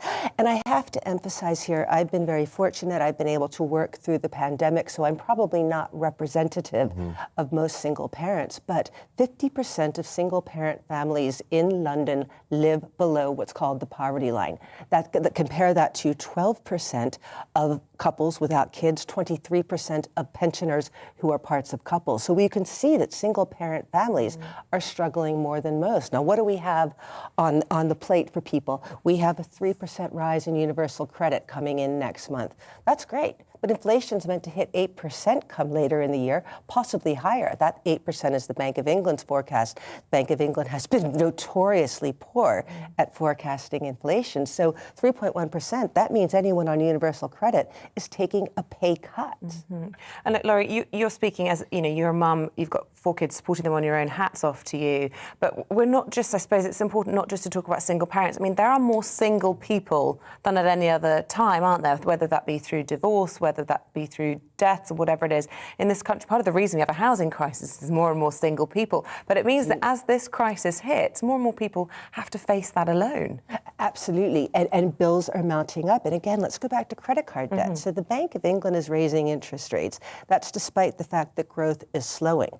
What the Bank of England is saying is we're raising interest rates because we don't want people to look at inflation and say, I want higher wages. So that's why, and the Bank of England Governor Andrew Bailey quite foolishly said, could you refrain from asking for pay rises? It's nice for a guy who makes $500 a year. That's why the Bank of England is raising rates, to keep labor costs down. But again, everybody is getting a pay cut next year. If inflation hits 8%, could hit 10%, unless your wages go up by 10%, you can buy less next year. Inflation is essentially a tax, and it hits the lowest earners most. So it's bad for everybody, but it's worse if you're a single parent. That's right. And I wish I had some good news for you here. Okay. Inflation is basically a tax. There you go. Laurie Laird is an economics commentator. Thank you very much indeed. Thank you. All right, coming up, we're going to talk to Paul Coit. He's taking us through the day's biggest sports stories. Perhaps that's something to look forward to. Anyway, he'll be here to give us all the very latest. See you in a moment.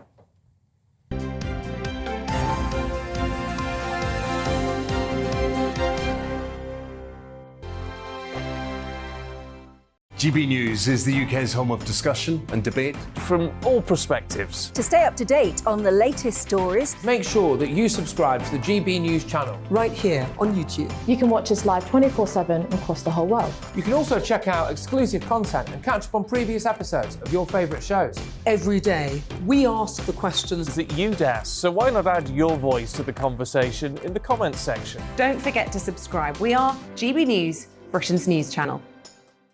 Every night at 11 on GB News, we bring you the next day's stories the day before. It's basically like time travel. If it's a big story, we'll cover it, guaranteed. But we'll also have some fun along the way. Big opinions, big laughs. Sometimes big hair. This is Headliners, the paper review show that won't send you to sleep like the others will. 11 p.m, 7 nights a week. Join us.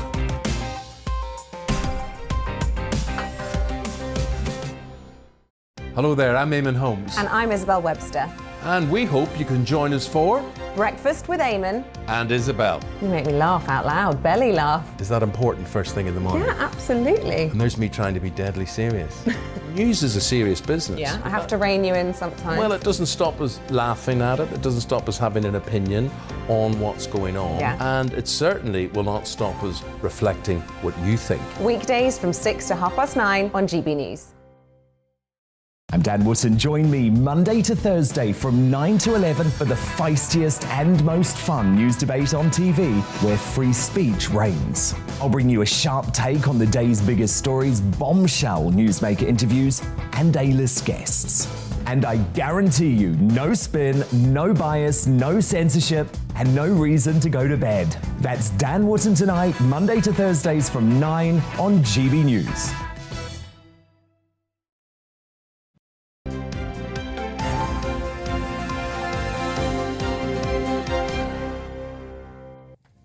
Let's get into the sport after a very busy weekend. Paul Coyte joins us now. And the FA Cup semi-finals, the draw has been made. The draw has been made. Manchester City will play Liverpool. See, they're playing each other in April. Yeah. And then they're going to be playing each other in the FA Cup as well. And this is going to be a few days When you apart. say they're playing each other in April, that league game could decide, probably will decide, who wins the Premier League. Yeah, it could well do. Yeah. And also, we've got Liverpool going for the quadruple, Manchester City going for the treble. You've got Chelsea going for new owners, I suppose we can say. Yeah. And Chelsea are going to be playing Crystal Palace. Yeah. So very interesting. Crystal Palace, of course, never won the FA Cup. It's going to be very hard for them, but you can't really see past Man City, Liverpool. So Liverpool beat Nottingham Forest yesterday. Man City put 4 past Southampton, and Crystal Palace putting 4 past Everton. And Everton, again, not looking good at all. And Frank Lampard is now coming out saying that he's looking at the players and worrying about commitment of players, and it really is not looking good for them. They've got a really big battle, so they've just got to concentrate on the Premier League at the moment. OK.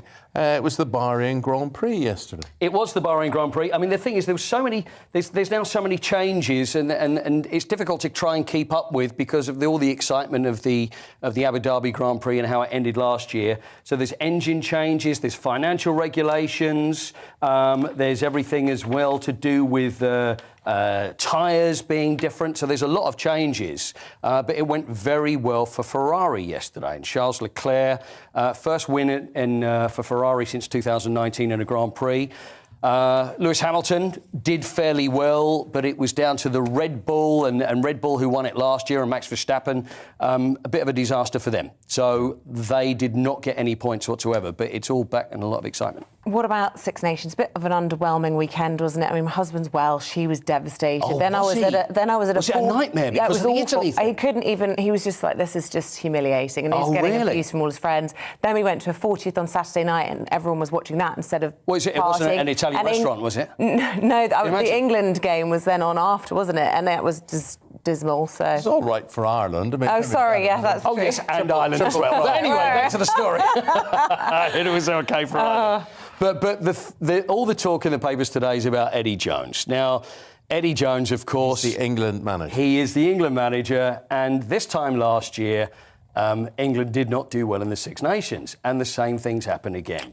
So there are people like Owen Slot, for example, in the Times that's saying that time's up for Eddie. It's a World Cup year next year. So what's going to happen with Eddie Jones? I don't think he's going to go anywhere, but there's also talk, is he doing the right job? It's comparisons to France back in 2020 because they made wholesale changes, and they're probably the best country in the world at the moment. And we can see how they celebrated when they beat England. Going into a World Cup, do things need to change? And is it right that Eddie Jones now should get the elbow? And I don't think so. No, I think he's the man for the job. I just like the way when he gets under pressure and he uses the word mate. Mate.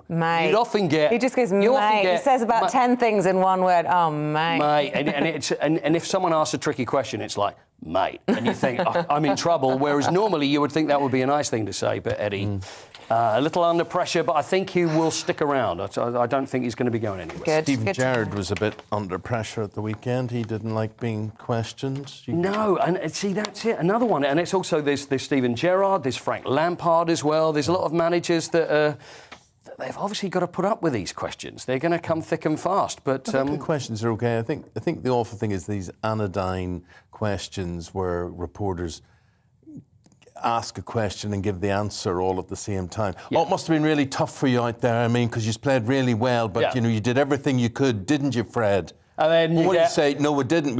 Of course we did. So I think when you get someone who comes in and then asks a straight question, which is not allowed. Yes. Because basically they're just going to give this banal stuff because they have to, because of the Premier League, whatever. Yeah. I just thought, well done. I'm with you because I've so many press conferences that I've seen, and you get those questions, and then you'll get the answer of, you know what's going to come. Well, obviously, 3 points is going to be important. We don't want any injuries. We hope everything's going to be fine. It's like blah, blah, blah, blah, blah. But then when someone does throw a big question in, it's like, oh, my God, you can't be asking that. And that's when you see people get upset. We've seen it with Jurgen Klopp in the past. When things are on the ropes, that's when you want to, it's like, how dare you ask such a question? Oh, they use this word, show me respect. I need respect here, you know.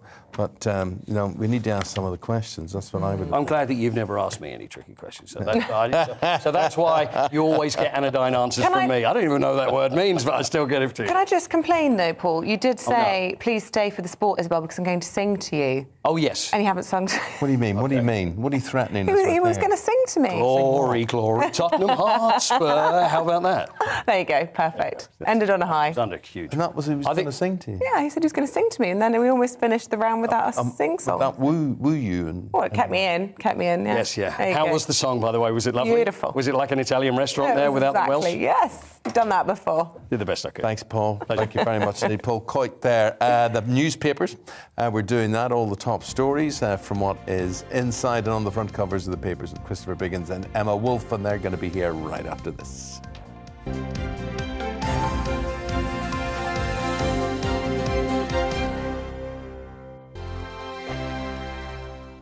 GB News is the UK's home of discussion and debate from all perspectives. To stay up to date on the latest stories, Make sure that you subscribe to the GB News channel right here on YouTube. You can watch us live 24/7 across the whole world. You can also check out exclusive content and catch up on previous episodes of your favourite shows. Every day, we ask the questions that you'd ask, so why not add your voice to the conversation in the comments section? Don't forget to subscribe. We are GB News, Britain's news channel. Every night at 11 on GB News, we bring you the next day's stories the day before. Basically like time travel. If it's a big story, we'll cover it, guaranteed. But we'll also have some fun along the way. Big opinions, big laughs. Sometimes big hair. This is Headliners, the paper review show that won't send you to sleep like the others will. 11 p.m, 7 nights a week. Join us.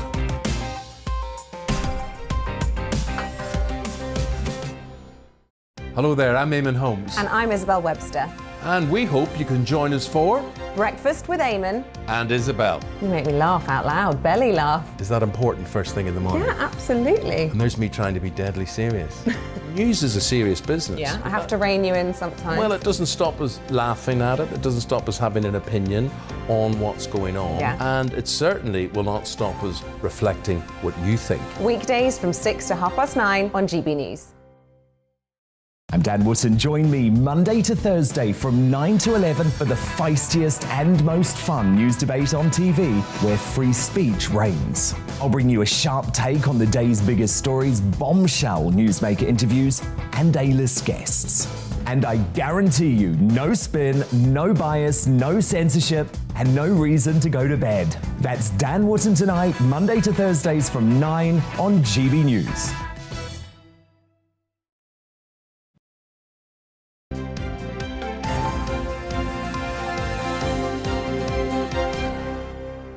Right, Biggins, though.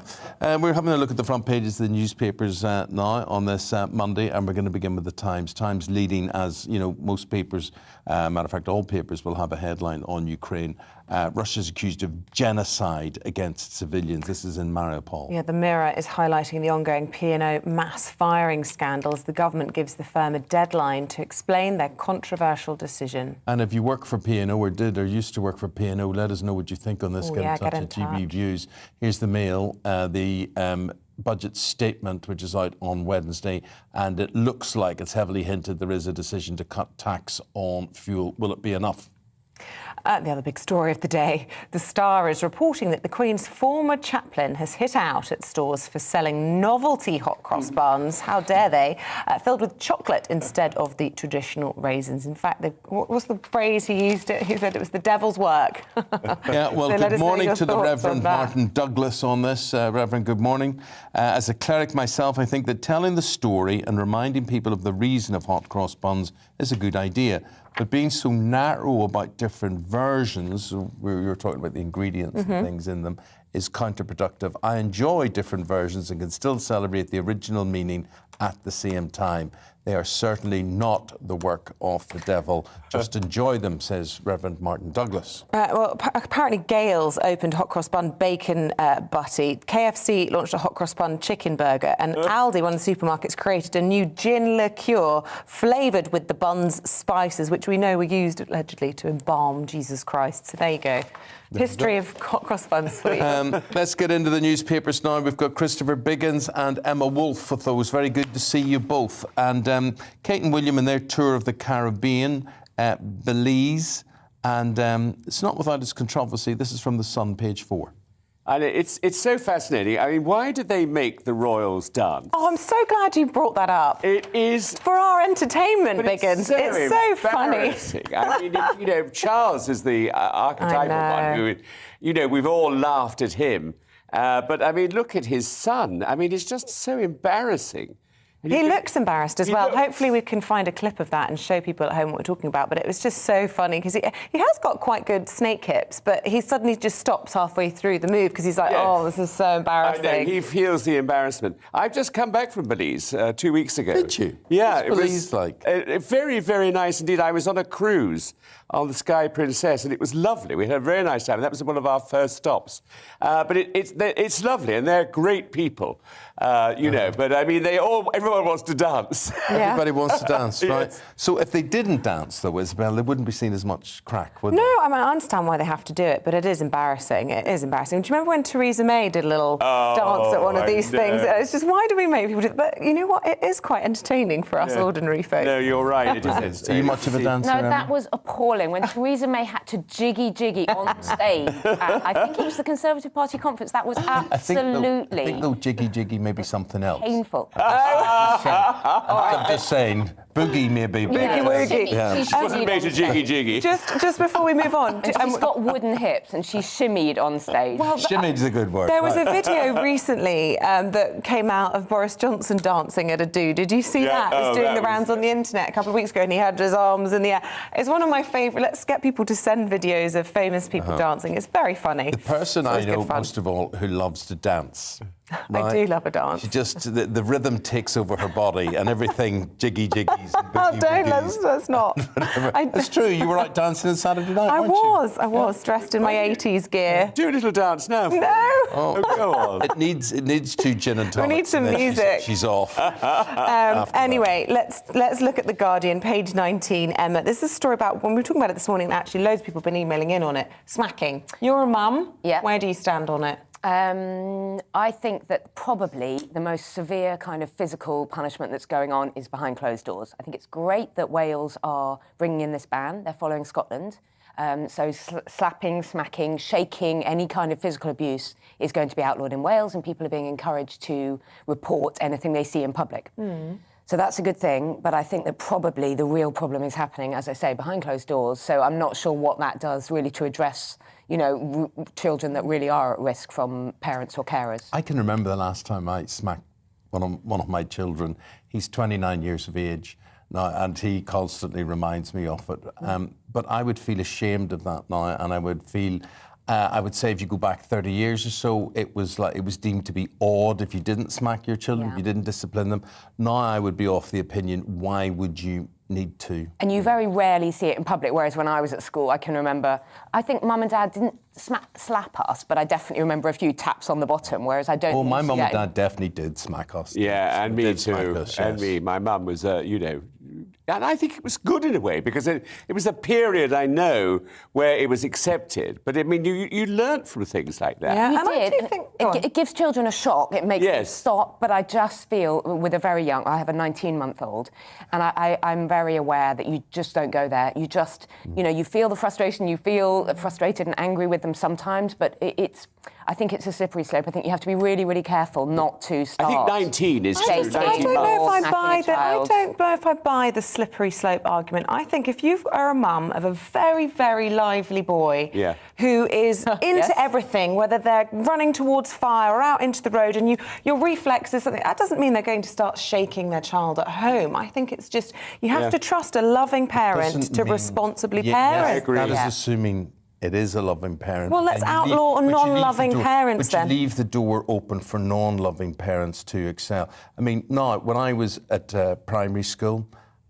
being slapped with a leather strap or a cane was normal. For the most ridiculous things, absolutely normal. Yet if that happened now to one of your children... No, I know. My husband said that his dad would use his belt on him, and the thought of that on our children is absolutely abhorrent. And certainly a teacher or a third party doing it, no way, or even grandparents, But I do think you've got to trust loving, responsible parents to bring up their own children, and I just think that it's not necessarily the role of the state. But that's not to say I'm in favour of smacking. I do think it's just an interesting debate to have about where parenting stops and where the line is. And what's the line between sort of actual punishment, as you say, with a belt or a slip or whatever, and then just sort of shaking. I think there's a really fine line between. My headmaster used to have a belt, which if we were naughty in school, I mean, I was sort of like 12, 13 years old. And then that would be brought out as a deterrent. Yeah, I mean, absolutely. It was standard. It was very, very frightening when you think of it. Yeah. I am one of 5 boys at home. Exactly, your mum must... I'm one of 5 as well. One of 5, yeah. When the summer holidays started, my mum made a point of going down to the hardware shop and getting a bamboo cane, right? It was usually on the end of a fishing rod. Ready for the summer. She would take the fishing rod off and then the fishing net, and she would hang the bamboo cane up, and she said, now that's there. If any of you step out of line, if you give me a hard time, that's what's happening. What she did, though, usually was say, wait till your father gets home, and that was scary. Except your father was the biggest softie of them all, but it's he funny. He had a big hand and it hurt. So that was that. So slapping, Wales, they say they're banning it. Scotland has banned it. Northern Ireland, should you be doing it? England, should you be doing it? That's the thing. Christopher, the health of the Queen. Ooh. Yes, I know, it's a real worry. I mean, I hope she makes her anniversary, which is not that far off. But I mean, I had heard that she was the reason she's not doing a lot of the events that she should be doing and has cancelled is the fact she is in a wheelchair and she doesn't want to be seen because she's very proud. Her sister Margaret was in a wheelchair. She was, which was awfully embarrassing too, if you remember. I mean, why should that be embarrassing for Her Majesty to be in a wheelchair? You know, she's grand old age now. Oh, I agree. She's ever so frail, and we should be looking after her. I don't think she should be hiding away. No, I agree, but I think she's very proud of them. You see, that's the problem. And Mm. she's been like this the whole of her life. I mean, she's the most wonderful monarch ever. Yeah. But anyway, she's had a lift fitted into her favourite cottage. Which is her favourite cottage? In Balmoral. Oh, right, OK. Yeah, I mean, I think she has a 7-bedroom or something. Oh, right. It's a small little thing. Wouldn't bigger than my house. Yes. But you and I have gone through orthopaedic operations in the past few years. And I never thought that having a house with stairs would be a problem, but it certainly is. It's a nightmare. It is a nightmare. As you get older, no one ever warned you really about this. No, and funny enough, I've been talking about this all this weekend, is that everybody I know is putting in lifts, because you can put a lift in now very, very cheaply if you've got the space. And it's just, 2 flights of stairs for me is quite something. We'd rather a lift to one of those chairlift, Oh, no, I would hate that. Stand a stair lift. Oh, no, that'd be like so embarrassing. A sling that would bring you up the stairs. A sling? A sling. It's a sling, like you just sort of... A hoist. A hoist is the thing, yes. A hoist. Hoisted by my own Patel. And yet, if you don't move and if you don't keep yourself kind of active and going up and down stairs, you know that that's also not great. It sort of makes you sort of... No, you're right. I mean, the exercise is good. We go to the Daily Mail. This is page 3 in the Daily Mail, and this is something I have a particular interest in. I thought you might. No, but honestly, I'm not joking. I would be a bit of a connoisseur of fish and chips. I genuinely would. And if you can get the batter right and the fluffiness of, I particularly like haddock rather than cod. Within what about pollock? Pollock is fleshy, could be quite good. It's a bad name. Yeah. Pollock rhymes with no, but it doesn't make you think of good things, pollocks. This story screamed Eamonn to me, actually. Yes. But yeah, bad news. Up to half of British chippies face going out of business because sunflower oil, the cost of sunflower oil has risen massively because and Ukraine... potatoes are now going up. Ukraine and Russia produce 50% of sunflower seeds. Which I had no idea of this. And so, the future of the British chippy is at risk. Even potatoes have gone up, haven't they? Definitely, definitely is all there. But there's some people can do the fish and chips, and there's some people that just can't fish and chips. And there is a theory that fish and chips, the further north you go, are better. Oh, the fish and chips in Lincolnshire are amazing. Right. I remember those as a child. You don't like avocados, do you? You've got a thing against avocados. Good memory. But sorry, what has avocado got to do? I was just thinking about hot cross buns, and I was thinking how disgusting pineapple would be on hot cross buns, and then I was thinking of your hatred for avocado. And you put avocado on your battered fish, would you? I don't eat fish, I don't eat meat, so I wouldn't. But what's avocado got to do with it? You put it in just batter and your love of fish and chips, your strong culinary views. Yeah. Oh, that's it. Strong culinary views. There you go. But do you like your chips to be fluffy, a little bit soggy, or do you like them crunchy? Oh, crunchy. Crunchy. And you know, my wife is an veritable snob, and it's a special treat to get fish and chips and all that nonsense. What? What you don't think is a treat to get? It's not a treat. It's a Friday treat. It's the day when you can't eat every meat. Friday. That's a staple. That's not a treat. Absolutely. And anyway, you know what she's like. I know. You've been to dinner, and she goes all the crispy bits that I want, and she throws them out. No, yes. they're the best bits. In M&S, if you buy a fish and chip set to have at home, and I don't know why I keep mentioning M&S, there are other supermarkets are available. They do a little section of the crispy bits and there's a little special pot of them. What I really hate is when you go to a ceremony or a party or something, and they do a small little silver pot, a little plant pot of chips, and then a mini little burger. That's not proper chips, is it? No. They're sort of. There's like five of them. I mean, there's some hamburger outlets that have completely destroyed their fast food because they've put in different. I mean, first of all, sweet potato chips. What's the point of that? What's healthier, that all about? healthier. And potatoes with the skin on them as chips. No. What's the point of that either? I mean, it's a matter of fact, I think when I pack this in here, I'm going to open up some sort of culinary outlet. Oh, we'd all come. Yeah. I look forward to that. Not you quitting, but you opening a culinary affair. That's going to be. I go home at the weekend. And when I say home, I mean Belfast. And I know which fish and chip shop I'm heading to in Belfast. I know that's exactly what I'll do. So there we go. That's made us hungry. I don't fancy fish and chips right now, though. Anyway, look, we started the pay-per-view by talking about the Duke and Duchess of Cambridge. I should say goodbye. Sorry, Chris, for being... No, don't say goodbye, because I think you should stay in on this. Why not? Well, we started by talking about this trip to Belize and indeed the Caribbean that the Duke and Duchess of Cambridge have embarked upon. And we can talk now to Angela Levin, royal expert this morning about it all. Because, of course, this all started, didn't it, Angela? Good to see you, with a bit of controversy. And I suppose you could say there's a bit of a bumpy start to this first royal tour in 2 years for the Duke and Duchess. Yes, it was very bumpy, but they've handled this extraordinarily well. The issue was that in Belize, they decided that it was William's fault because he is patron of something called the Flora and Fauna International. And it is the oldest and one of the most respected groups that look after climate change. And they had wanted to take a large area in Belize that wasn't used at all, where they could keep, where animals could go and they could have lots of plants and keep the environment very much better than it was. And there was a huge row over that. They feel it's not their right to take land. They weren't really taking it, they were just using it. And they also were very cross because they hadn't been asked where the helicopter could land when Catherine and William arrived.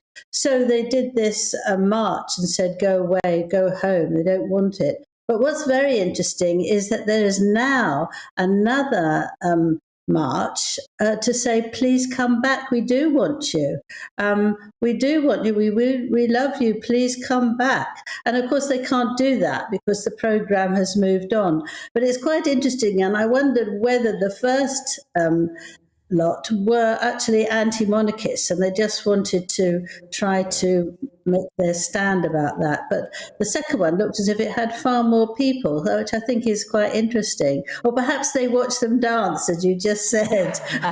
This will be fun. Where do you stand on the dancing? Our newspaper reviewers were a bit concerned that they're made to dance. No, I don't think they're made to dance. I think they really like to have good fun and they like smiling and they like just to link in. And I think they're just cautious about how they dance to make it appropriate, but also a little bit sexy. And I think that it's fun. It doesn't bother me at all. I don't care how they dance. It's just the aura they give off, and that is very positive and friendly. And they look like a very happy, well, they are a very happy couple. And I think that's more important than if they're going to try for, a dance competition. Angela, we were just talking about the Queen's health there, by and large. She is 95, and this is such an important year for her. She may or may not be in a wheelchair. There is a talk of a lift being fitted at various premises she owns and whatever. Are we going to increasingly see more and more younger members of the royal family, and if so, who, stepping in to do her duties? Well, the who is very interesting because Prince Charles wants to narrow everything down, but I can't see how he and Camilla and William and Kate can manage it all without sort of dropping lots of charities, which would be really such a shame. I think it's sitting just in very America. difficult. Could you see a recall there? Oh gosh, no, under no circumstances. I think the family don't want it because they've got no respect anymore. And I think also that the public would be furious. I mean, their popularity percentage has gone downwards so rapidly that people just don't want them back. And that's quite right, because if they're going to use have the advantages of being royal to enable them to make pots of money, I mean, that's not going to be the idea that anyone would stand for. Sophie's very popular with the Queen. Sophie Wessex, she works very hard. She does, and actually, she goes and sits with the Queen too, and they watch television together, and I think she's great. I think she's been doing a lot of things that the royal family would do. Yes, I was just going to mention her, actually. She's come alive and gone shut up, really. She's just been in America working for rights for women, but not in a sort of aggressive way. And she's made a huge effort to look gorgeous. Not that she isn't attractive anyway, but her clothes have been very, very smart and appropriate. And I think she's done a good job. There wasn't that much publicity about her, but I think that that's because, there's only so many royal commentators who can get around. And they're trying really, I think, after the pandemic to be seen, because the monarchy's in a bit of a dodgy state at the moment, what with William and Harry attacking it or behaving badly, or both. And so they've got to be seen to be around and working hard on behalf of the country and the Commonwealth. Angela, got to leave it there. Thank you very much indeed for your take. And you'll be a Strictly judge soon, I would say. Angela Thank you very much indeed. Thank you. I was watching this documentary on the history of the Northern Irish Troubles a couple of weekends ago, and there's a shocking thing that people never talk about or see, but Great Victoria Street in Belfast, opposite the Europa Hotel, the Queen and Prince Philip are in their Rolls Royce, their glass Rolls Royce, driving along, and a man drops a breeze block right on the front of the car, in the bonnet of the car. I mean, you see it, it's all captured there in camera, and it's the sort of thing, like, it is shocking. Yeah. How long ago was that? 1966. That is shocking. Yeah. I had no idea. I remember seeing her at a different part of Belfast that day, and being there. And you weren't really aware of the troubles, but obviously it was simmering underneath. And this builder took a breeze block and threw it down onto their car. And the Queen doesn't flinch. Prince Philip looks around and whatever, but there you go. Right, Christopher Biggins and Emma Wolfe, we will say goodbye to you now. Thank you for that, and we'll see you again for your final pay-per-view around 8:30. But for now, we're going to go on your doorstep.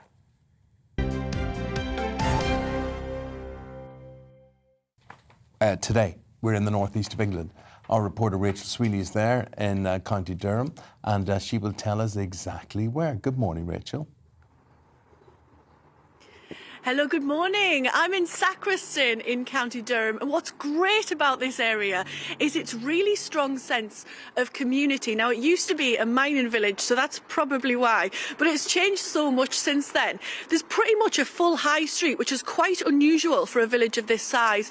Plenty of shops, pubs, local family-run businesses, 2 schools, and in the middle of all of that is this fantastic wellbeing centre. And I'm told that they're preparing for a school assembly this morning, so let's give them a knock. Oh, there she is. Good morning. You're live on GB News with Eamonn, Holmes and Isabel Webster. Hello, come on in. Thank you very much. Wow, you've both got pink hair. I'm glad I wore this jacket now. Oh, wow, what a great picture. Oh, I love it in here already. Let's go inside. Very creative space, isn't it? Wow. Do you want to introduce yourselves to our viewers and listeners? Of course, I'm Emma Patterson, this is Deborah Forth, and this is the Live Well Centre. What happens in this colourful land that you have here? Oh, lots of stuff happens. So Live Well North East is all about health and wellbeing for all ages. So lots of community-based activities. We also go out to schools, but in here it's kids sessions, it's cuppers and chats. There's all sorts going on. And Debs, is it right that you're preparing for a school assembly this morning? We are. We're really excited. We're heading out to the Grange Learning Centre this morning. I'm going to be working with 2 classes. So yeah, we're busy getting everything ready and prepared to go and see the children today. How do you keep that many children entertained? Because I struggle with one. Oh, we've got so many things to do. We're going to be doing some movement and some breathing and some stretching and relaxing at the end. So it's a good session. What do you think kids get out of spending time with you guys? They just love learning all these different things about how to manage their emotions, but doing it in a really, really fun way. And the part they love the most is at the end, we all lie down, we put flashy lights on, and they listen to a lovely relaxation, and they really enjoy it. Well, they certainly need it, don't they, after the 2 years that we've had in the pandemic. Emma, it's been quite difficult, hasn't it, with discipline with children over the pandemic. They've been very restricted and stuck inside. There's a story in the news today that Wales has banned smacking children, and there's questions as whether or not we should follow suit in England. What do you think?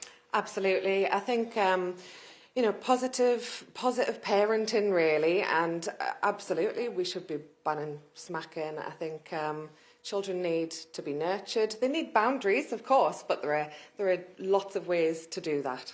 What advice would you give to parents? Because do you teach other ways to sort of help them with behavioural issues? I think what we're all about is boosting your day-to-day well-being. So if you are feeling more well and more healthy all around, then you're more resilient. You can bounce back from those challenges. I know myself, it's very difficult. But if we can all feel better and more connected as a family and as a community and feel well, then we're going to cope with things much better. I'm just looking behind you there. You've got thank you cards, which to me says that you've obviously helped a lot of people. How many families do you think you've helped, Debs? Oh, crikey, we try to work these numbers out over the last year. Over the last few years, probably in the thousands, to be honest. Really? Yeah, and I think it's that indirect and non-direct. So if we're in schools, when we're working with children and young people, we're helping those children, which in turn does help parents at home too. And how did it start? But mainly, what are you doing next? What are your plans? So our plans for today are heading into a school, and then we've got loads of other sessions going on. We've got fitness things going on. Our plans for the future are quite big. We are hoping to work a lot more in more schools and expand further out of the area. So this hub in Sacriston's absolutely fantastic, but we do want to take our work to places that can't necessarily get to us as well. So we're really looking forward to that. Oh, that's fantastic. I want to say thank you very much to the pink ladies here in what we used to call it Sega when I was a kid, in Sacriston in County Durham. I'll be back with another segment of On Your Doorstep in 1 hour, and I'll see you then. Richard, you meet some lovely people. You do. I'm sitting here thinking, I wish I was up there in that house rather than sitting here in the studio. There's some lovely people on your beat. Tell them we said hello, will you? Absolutely. Thank you. Thank you. What colour's that coat, Rachel? Is that pink, or how would you describe that? That was a baby pink faux fur, I'd imagine. Baby pink, you were saying? A baby pink faux fur is my summary. A blush rose, a vintage off pink, I don't know. Anyway, we digress. After the break, we're talking about much more important things. Former Defence Secretary Liam Fox will be joining us, talking about the ongoing crisis in Ukraine. No, he's not. He's actually saying, are British values better than places like China or Russia, or are they just different? Very controversial. He's going to speak his mind on this. What do you think? We're going to be joining him after the break.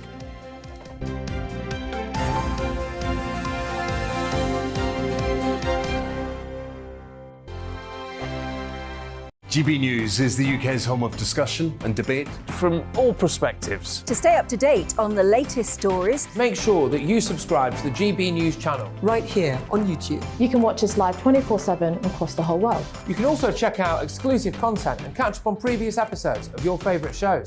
Every day, we ask the questions That you'd ask, so why not add your voice to the conversation in the comments section? Don't forget to subscribe. We are GB News, Britain's news channel. Every night at 11 on GB News, we bring you the next day's stories the day before. Basically like time travel.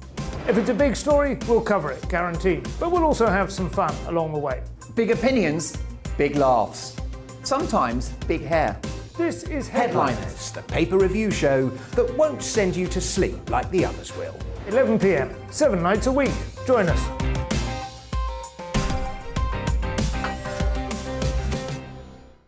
Hello there, I'm Eamonn Holmes. And I'm Isabel Webster. And we hope you can join us for Breakfast with Eamonn. And Isabel. You make me laugh out loud, belly laugh. Is that important first thing in the morning? Yeah, absolutely. And there's me trying to be deadly serious. News is a serious business. Yeah, I have to rein you in sometimes. Well, it doesn't stop us laughing at it. It doesn't stop us having an opinion on what's going on. Yeah. And it certainly will not stop us reflecting what you think. Weekdays from 6 to 9:30 on GB News. I'm Dan Wootton. Join me Monday to Thursday from 9 to 11 for the feistiest and most fun news debate on TV, where free speech reigns. I'll bring you a sharp take on the day's biggest stories, bombshell newsmaker interviews, and A-list guests.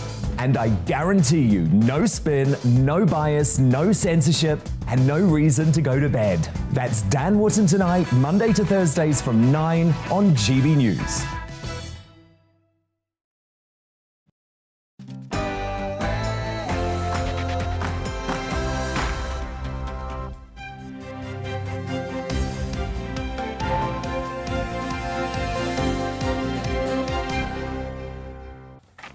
Ukraine rejects Russia's deadline for surrender in Mariupol as the city suffers one of the heaviest bombardments of the war. Good morning. It's 8:02 on the 21st of March. This is Breakfast on GB News with Eamonn and Isabel. You're watching us, you're listening to us. You can spread the word on us because we are right around the world online. You can download the app as well. Ukraine has rejected the 5 a.m. deadline set by Russia to lay down arms, stating there can be no talk of any surrenders. The bombardment of the city's left hundreds of thousands with little or no food and water. It comes as Ukraine's Deputy Prime Minister claims that Russia is carrying out a genocide.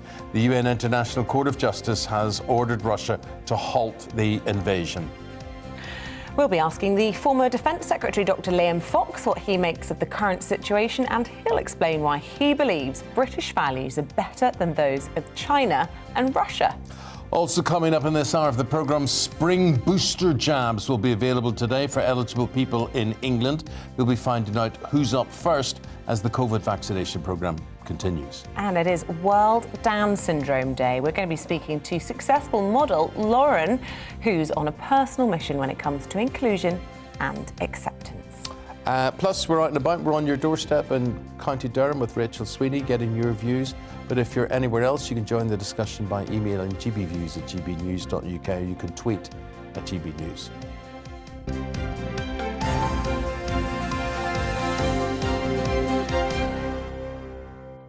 So our top story this morning, and it is day 26 of Russia's invasion. And in the past few hours, Ukraine has rejected an ultimatum to surrender the besieged city of Mariupol, one of the key flashpoints in the war.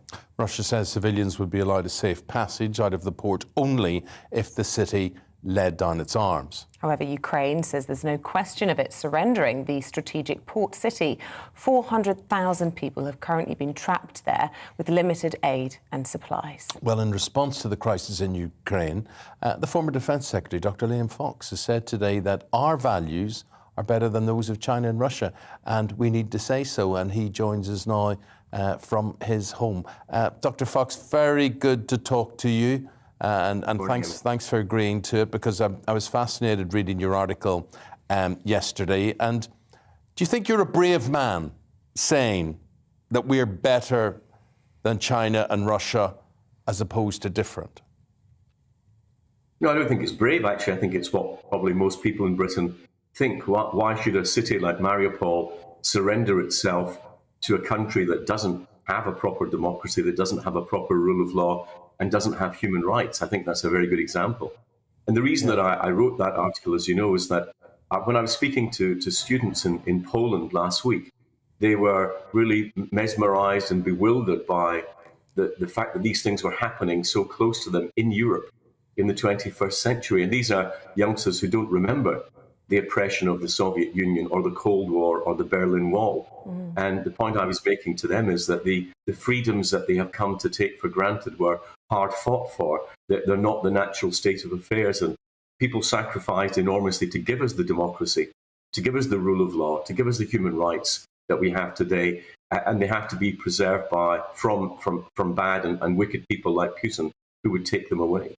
And that's absolutely key in all of this, isn't it? I mean, he is an individual and, you know, clearly has surrounded himself with other similar like-minded people, but you can't necessarily say that British values are better than Russian values. I mean, so many Russians in this object to the war, object to what Putin stands for, don't they? I'm talking about the value of the state. And we as citizens are able to have all these freedoms because of the nature of the government that we have, and Putin and his like, who have governed Russia for most of its history. They've never really had the tradition of human rights and democracy that we have had, and yet you're absolutely right. The basic yearning of ordinary people is to have these freedoms, to be able to make decisions for themselves, to have an objective rule of law so that they know where they are. And in systems like Russia and systems like China, it's what the dictator says that goes. And we've seen not only what they're willing to do at home, but we've seen in their invasion of Georgia, their occupation of Crimea, and their poisoning of their own citizens at home. And even here in the UK, we've seen what a state like that will do, which is why we need to stand up for our values. We need to be proud of what we are so that we can actually act as a beacon to the rest of the world. And that's why the struggle in Ukraine is actually so important. It's actually a trial about whether we actually believe in the international rule of law or not. This was a lecture that you were giving at Lodz University in Poland. And I'm just wondering, for people your age, my age, even Isabel's age to a degree, we remember other conflicts in Iraq. We remember Vietnam. We might remember Korea. You know, you have parents who remember the Second World War and grandparents. But these students that you were speaking to, are you really saying to us it was a surprise? They actually couldn't believe that in this day and age, what was happening in Ukraine was actually taking place? Well, some of the students there were Russian, some of them were Ukrainian. Obviously, most of them were Polish. But I think that they have lived in an era, you know, in social media where personal freedom has been so much to the fore that they find the death and destruction that's raining down on Ukraine because of Putin's choices, and let's remember it was his choice. I think they found that difficult. And what I was trying to say to them was, you have been extraordinarily lucky living in the period of history that you have, as you correctly point out, Eamonn. And I think that we do need, particularly with the next generation, to remind them that the things that they take for granted have come at an awful price over history, and that they have to be cherished. I'm intrigued. I mean, there will be people watching who will say that there is a certain amount of hypocrisy when we talk about the values of the state, when we look at particularly the lead up to the war, when we had our Prime Minister at various international press conferences not being able to talk about what he was doing to try and avert war, but being asked about why he had lied or wasn't resigning over being at parties. And there's this erosion at that level, isn't there, of the role of people in public office. It's an important thing, isn't it? People refusing to resign when they've come into trouble, whether that be the Home Secretary for bullying or whatever it is. I mean, it starts at the top when we're talking about the values of the state, doesn't it? Well, I think there was a trivialization. I think that a number of us were talking about. Well, I think that what's important are the important things. I think that the important things were we were seeing the rise of inflation in the Western world and in the United Kingdom. We were seeing the threat from Russia in Ukraine, the steady buildup of troops, with the United States saying that Putin was going to invade.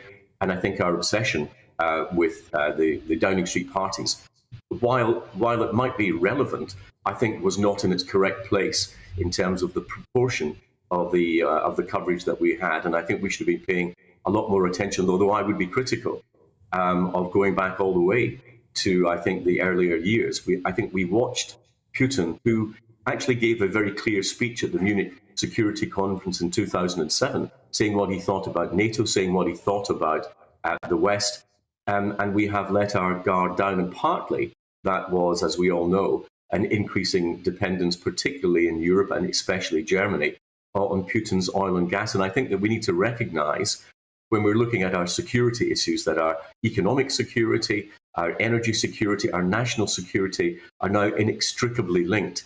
And we need much better policy formation, and much better integration across government.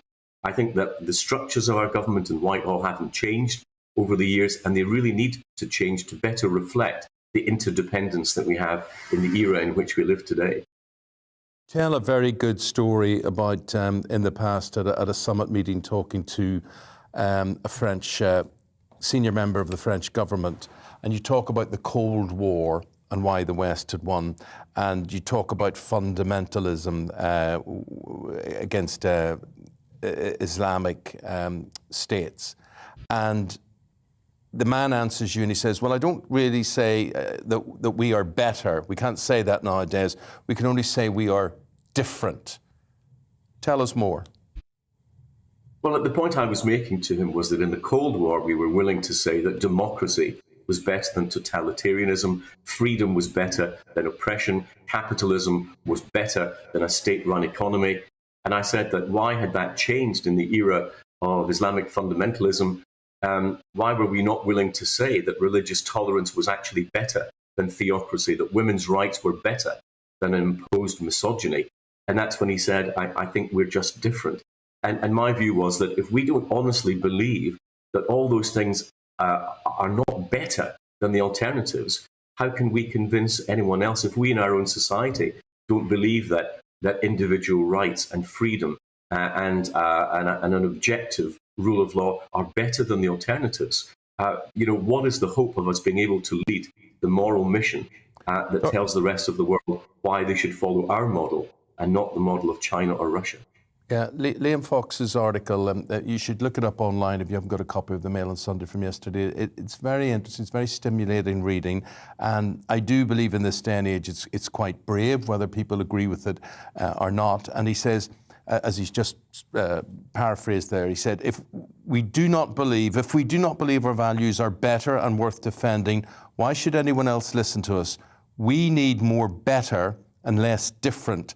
Otherwise, we risk losing the battle of ideas and ideals. We don't simply have a different worldview to Russia or China. We have a better view. It's time we all believed it, or we face a very difficult future. And maybe if we believed that a bit more after Crimea 7 or 8 years ago, do you think the world might have been a different place today? I think it's been a gradual decline. There's sort of been a laziness that what we have is the natural state of affairs. And as you correctly pointed out, that throughout our history, we've actually had to fight for freedom. I think we need to acknowledge that, and I think we need to teach it a lot more in our schools. I think we need to teach that our values are better, and that what we stand for offers not just a different way of life, as I said to the alternatives. There's a time, Dr. Fox, there's a time that would have been the case, that in the 60s and the 70s, whatever, you probably would have been taught that in school. Now that would be regarded as racism, colonialism, or some ism, wouldn't it? Well, I think it would be a very warped view that said that democracy is not better than the alternative, that said that human rights are not better than the alternative. And I don't think that they fall into those silly isms that you get in a lot of the metropolitan left wing. I think across this country, most people, most sensible, ordinary people in this country still believe that a rule of law is preferable to none, that freedom is better than oppression. And I think that we should make it easier for them to express those views. And well, if I gave a little help with that yesterday, I'm very happy to have had the opportunity in a free press, in a free country, to have done so. And Dr. Fox, I have to ask you before I let you go, as a former Defence Secretary, we've got a spring statement on Wednesday. Do you think we need to see an increase in our defence spending, given we're likely to have a protracted, albeit proxy war with Russia? I think NATO overall does need to have an increase in spending. I think that there's a real problem with many European NATO allies wanting to have the insurance policy but not pay the premium. I think they need to pay that. I would always welcome an uplift in our defence spending. And I think that we have a finite budget. We have to accept we have a finite budget, but within that, we've got to determine our priorities. And for me, the number one priority of any government is the security of the nation and the protection of our people. Liam Fox, fascinating talking to you. I hope the next time we talk, you can come into the studio and we can have a further conversation about your views and your experiences on all of those things. But thank you for your time and your views this morning. Thank you. Yeah, lots of emails coming in on the back of that. Lots of people saying there is little shame these days, talking about that. Another one, Kevin Downs, saying, why does Dr. Fox keep saying we let our guard down regarding Mr. Putin? The fact is politicians, including Dr. Fox, let their guard down. There are millions of people who suggested Putin would make such a move. Lots of interesting views coming in. Keep them coming in all through the morning. The email is gbviews@gbnews.uk, or you can tweet at gbnews. Now, as the war continues to escalate, there are fears, of course, of chemical warfare being used. We can speak to Colonel Hamish de Bretton-Gordon now. He's a former commander of UK and NATO chemical, biological and nuclear forces and a regular on the show. And we should say he's also the author of a book called How to Survive a Chemical or Biological Attack, which I believe, Hamish, is coming out today. Yes, that's right. And thanks very much for the time to explain it. And I'll send you guys the link as soon as it's up, and hopefully you'll spread it around as much as possible. It's been published free on Amazon today. And the idea is for civilians in Ukraine to teach them how to survive a chemical or biological attack. It's actually the final chapter in my memoir, and fortuitously, it's a very simple guide that hopefully everybody will understand so that they can survive these dreadful attacks. A lot of what you do in a chemical or biological attack is counterintuitive. And that's why I've written it very straightforwardly with some simple steps to follow. Only this morning, we're hearing of an ammonia factory just north of Kyiv that's been bombed by the Russians. And this has potentially sent a very toxic cloud into the air, or could explode. Ammonia is the sort of main substance in fertilizer bombs, straight out of actually the ISIS, the jihadi playbook. They blew up many chemical factories in Iraq, killing many hundreds and injuring thousands of people. So I think this is a bit of an indicator from the Russians. And as we've discussed before, the Russians are threatened to use chemical weapons. And as they get more bogged down, from my experiences in Syria, the only way to quickly win battles in cities like Kiev and Mariupol are actually to use chemical weapons. And I think if the Russians continue to be stuck in these areas, they might well go to these dreadful weapons. And if civilians know what to do, then hopefully we'll see less casualties. But I just want to ask, would any of us, Hamish, really want to survive a chemical or biological or indeed a nuclear attack? And what I'm talking about is, I mean, depending on the severity, what fallout is created in the surrounding territory. I mean, could you eat off the land? Would you ultimately just die of cancer and have a horrible death in some way? Why would you want to survive? Wouldn't it be better just to go when it hits? Well, Eamonn, certainly not. And this is the information I'm trying to get out. And I've been training journalists and NGOs solidly for the last 10 days to exactly take that thought out of people's minds. You know, however dreadful a chemical attack might sound, it is very survivable. In simple terms, as long as you know where the wind is, the chemicals blow away on the wind. If you get out of that, what we call downwind hazard, you will survive. I was with the Peshmerga in northern Iraq in 2017 when Islamic State fired chlorine mortars at us, and we managed to survive that fairly easily. So it's a question of knowing what to do. Even in a nuclear strike, I accept that if you're in the close vicinity of a nuclear strike, your chances of survival, are slim. But if you're not, and you know what to do, and you get out of the way of the blast. If you, as you say, you don't contaminate yourself with the fallout. You decontaminate yourself regularly, which might even be just taking your clothes off.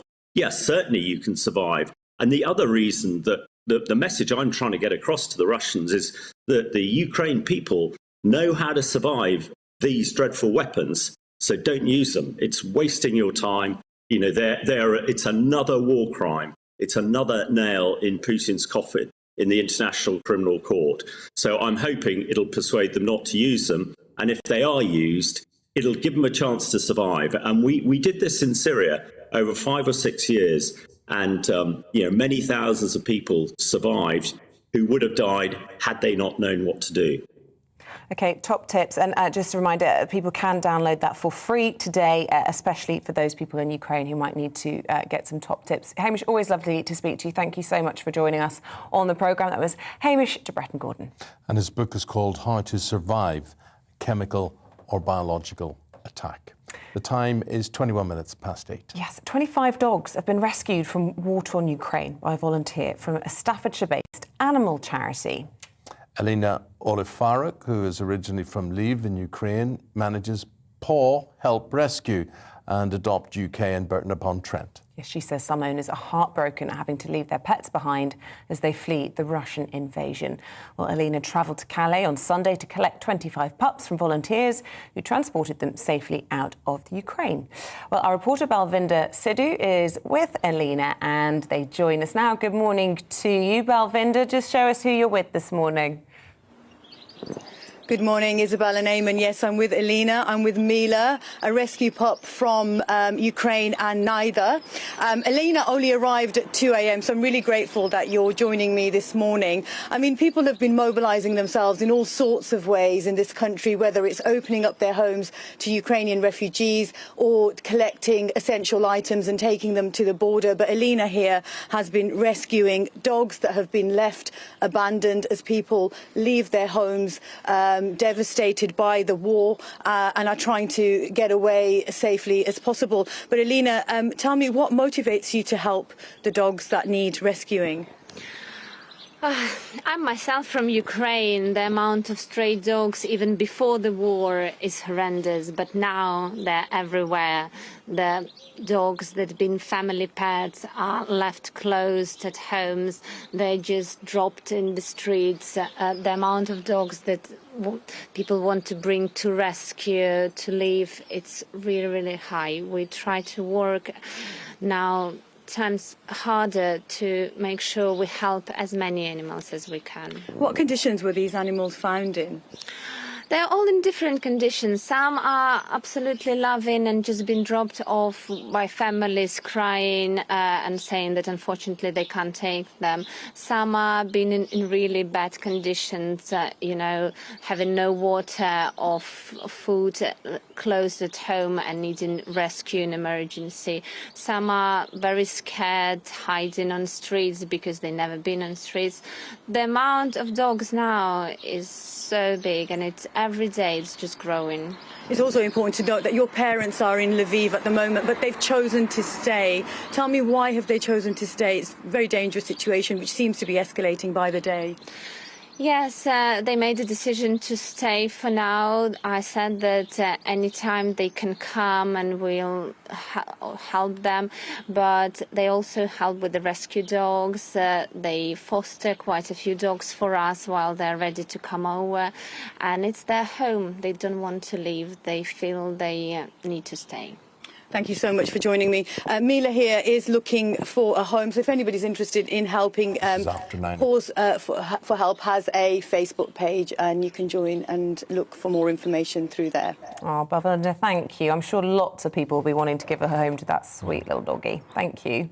Spring boosters are now available in the fight against coronavirus and the pandemic. They're going to be available to all of those who qualify. Find out if you're eligible after this.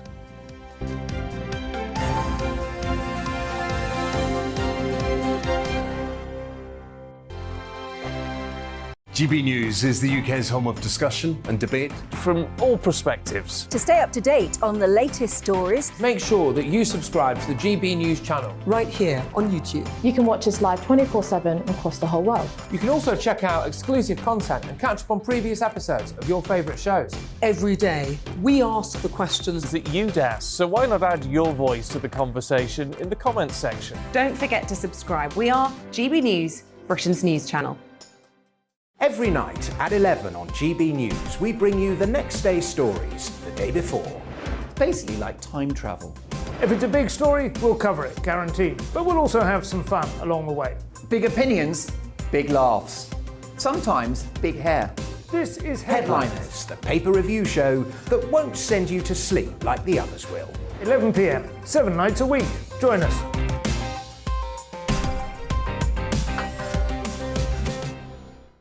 Hello there, I'm Eamonn Holmes. And I'm Isabel Webster. And we hope you can join us for Breakfast with Eamonn and Isabel. You make me laugh out loud, belly laugh. Is that important first thing in the morning? Yeah, absolutely. And there's me trying to be deadly serious. News is a serious business. Yeah, I have to rein you in sometimes. Well, it doesn't stop us laughing at it. It doesn't stop us having an opinion on what's going on. Yeah. And it certainly will not stop us reflecting what you think. Weekdays from 6 to 9:30 on GB News. I'm Dan Wootton. Join me Monday to Thursday from 9 to 11 for the feistiest and most fun news debate on TV, where free speech reigns. I'll bring you a sharp take on the day's biggest stories, bombshell newsmaker interviews, and A-list guests. And I guarantee you, no spin, no bias, no censorship, and no reason to go to bed. That's Dan Wootton Tonight, Monday to Thursdays from 9 on GB News.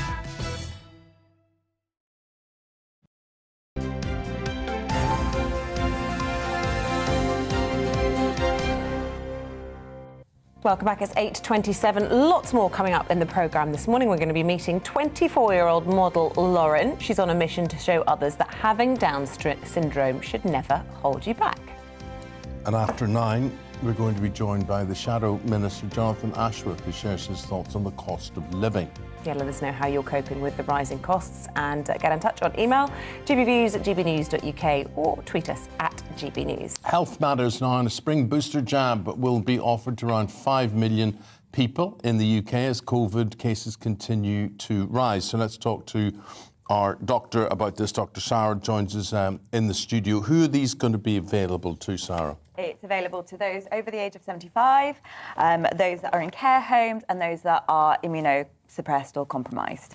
And it's needed. I mean, there's lots of reports about that immunity beginning to wane. And I don't know about you, but it feels like every other person at the moment that I know has got COVID. Unfortunately, yes, that the levels are going up because restrictions have eased, and it's not unexpected.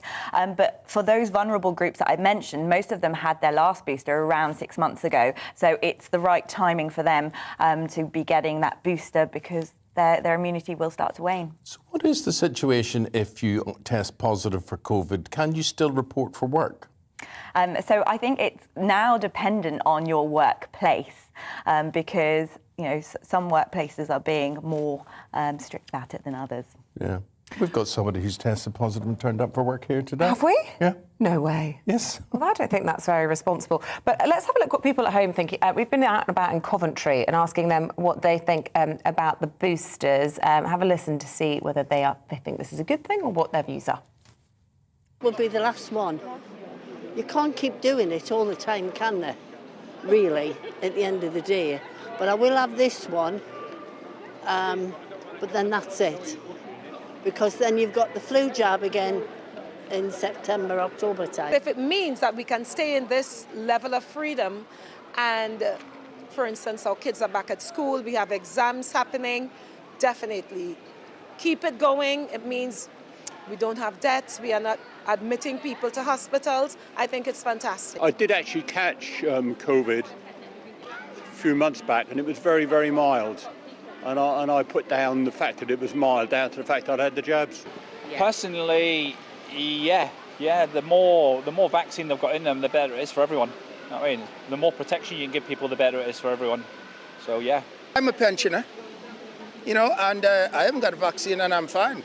So what is the difference? The difference is they're telling you what to do and what not to do, and it's it's within yourself to say whether you feel okay with it or not, and I don't feel okay with it. So we're in this very dodgy position now where apparently the virus is more widespread, but actual infections are down because of the vaccines.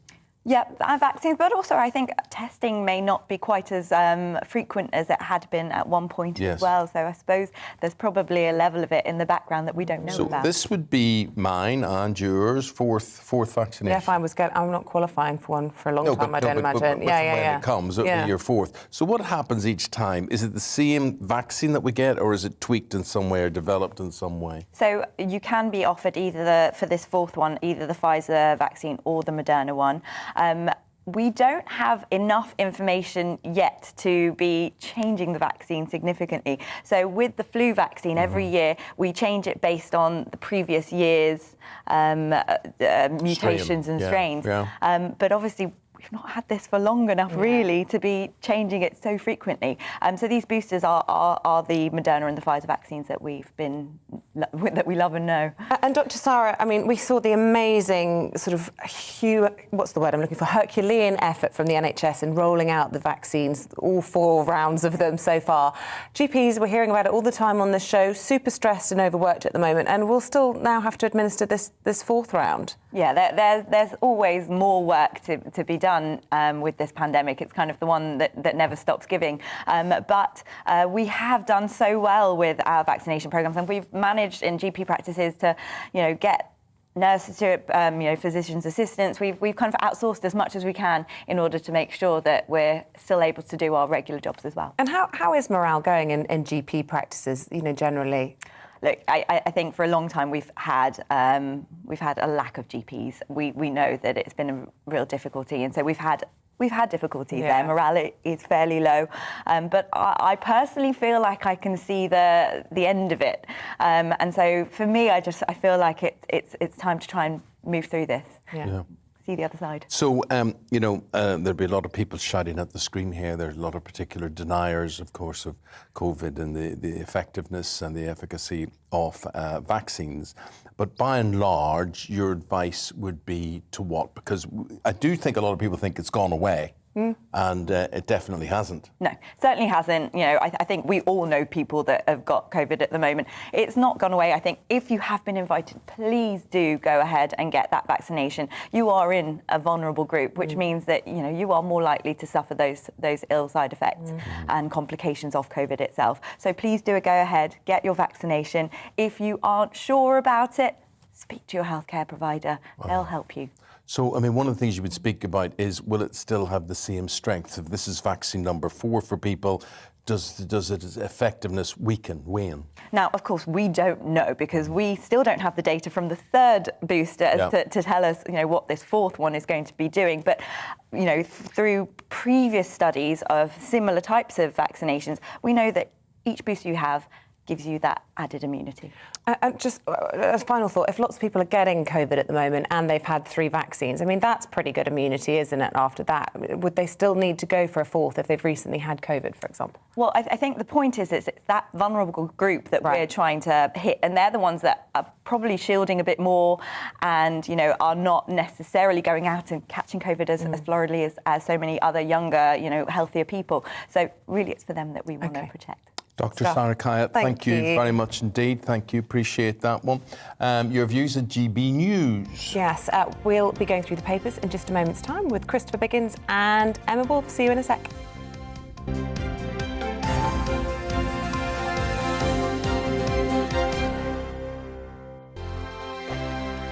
GB News is the UK's home of discussion and debate from all perspectives. To stay up to date on the latest stories, make sure that you subscribe to the GB News channel right here on YouTube. You can watch us live 24/7 across the whole world. You can also check out exclusive content and catch up on previous episodes of your favourite shows. Every day, we ask the questions that you'd ask, so why not add your voice to the conversation in the comments section? Don't forget to subscribe. We are GB News, Britain's news channel. Every night at 11 on GB News, we bring you the next day's stories the day before. It's basically like time travel. If it's a big story, we'll cover it, guaranteed. But we'll also have some fun along the way. Big opinions, big laughs. Sometimes big hair. This is Headliners, the paper review show that won't send you to sleep like the others will. 11 p.m, 7 nights a week. Join us.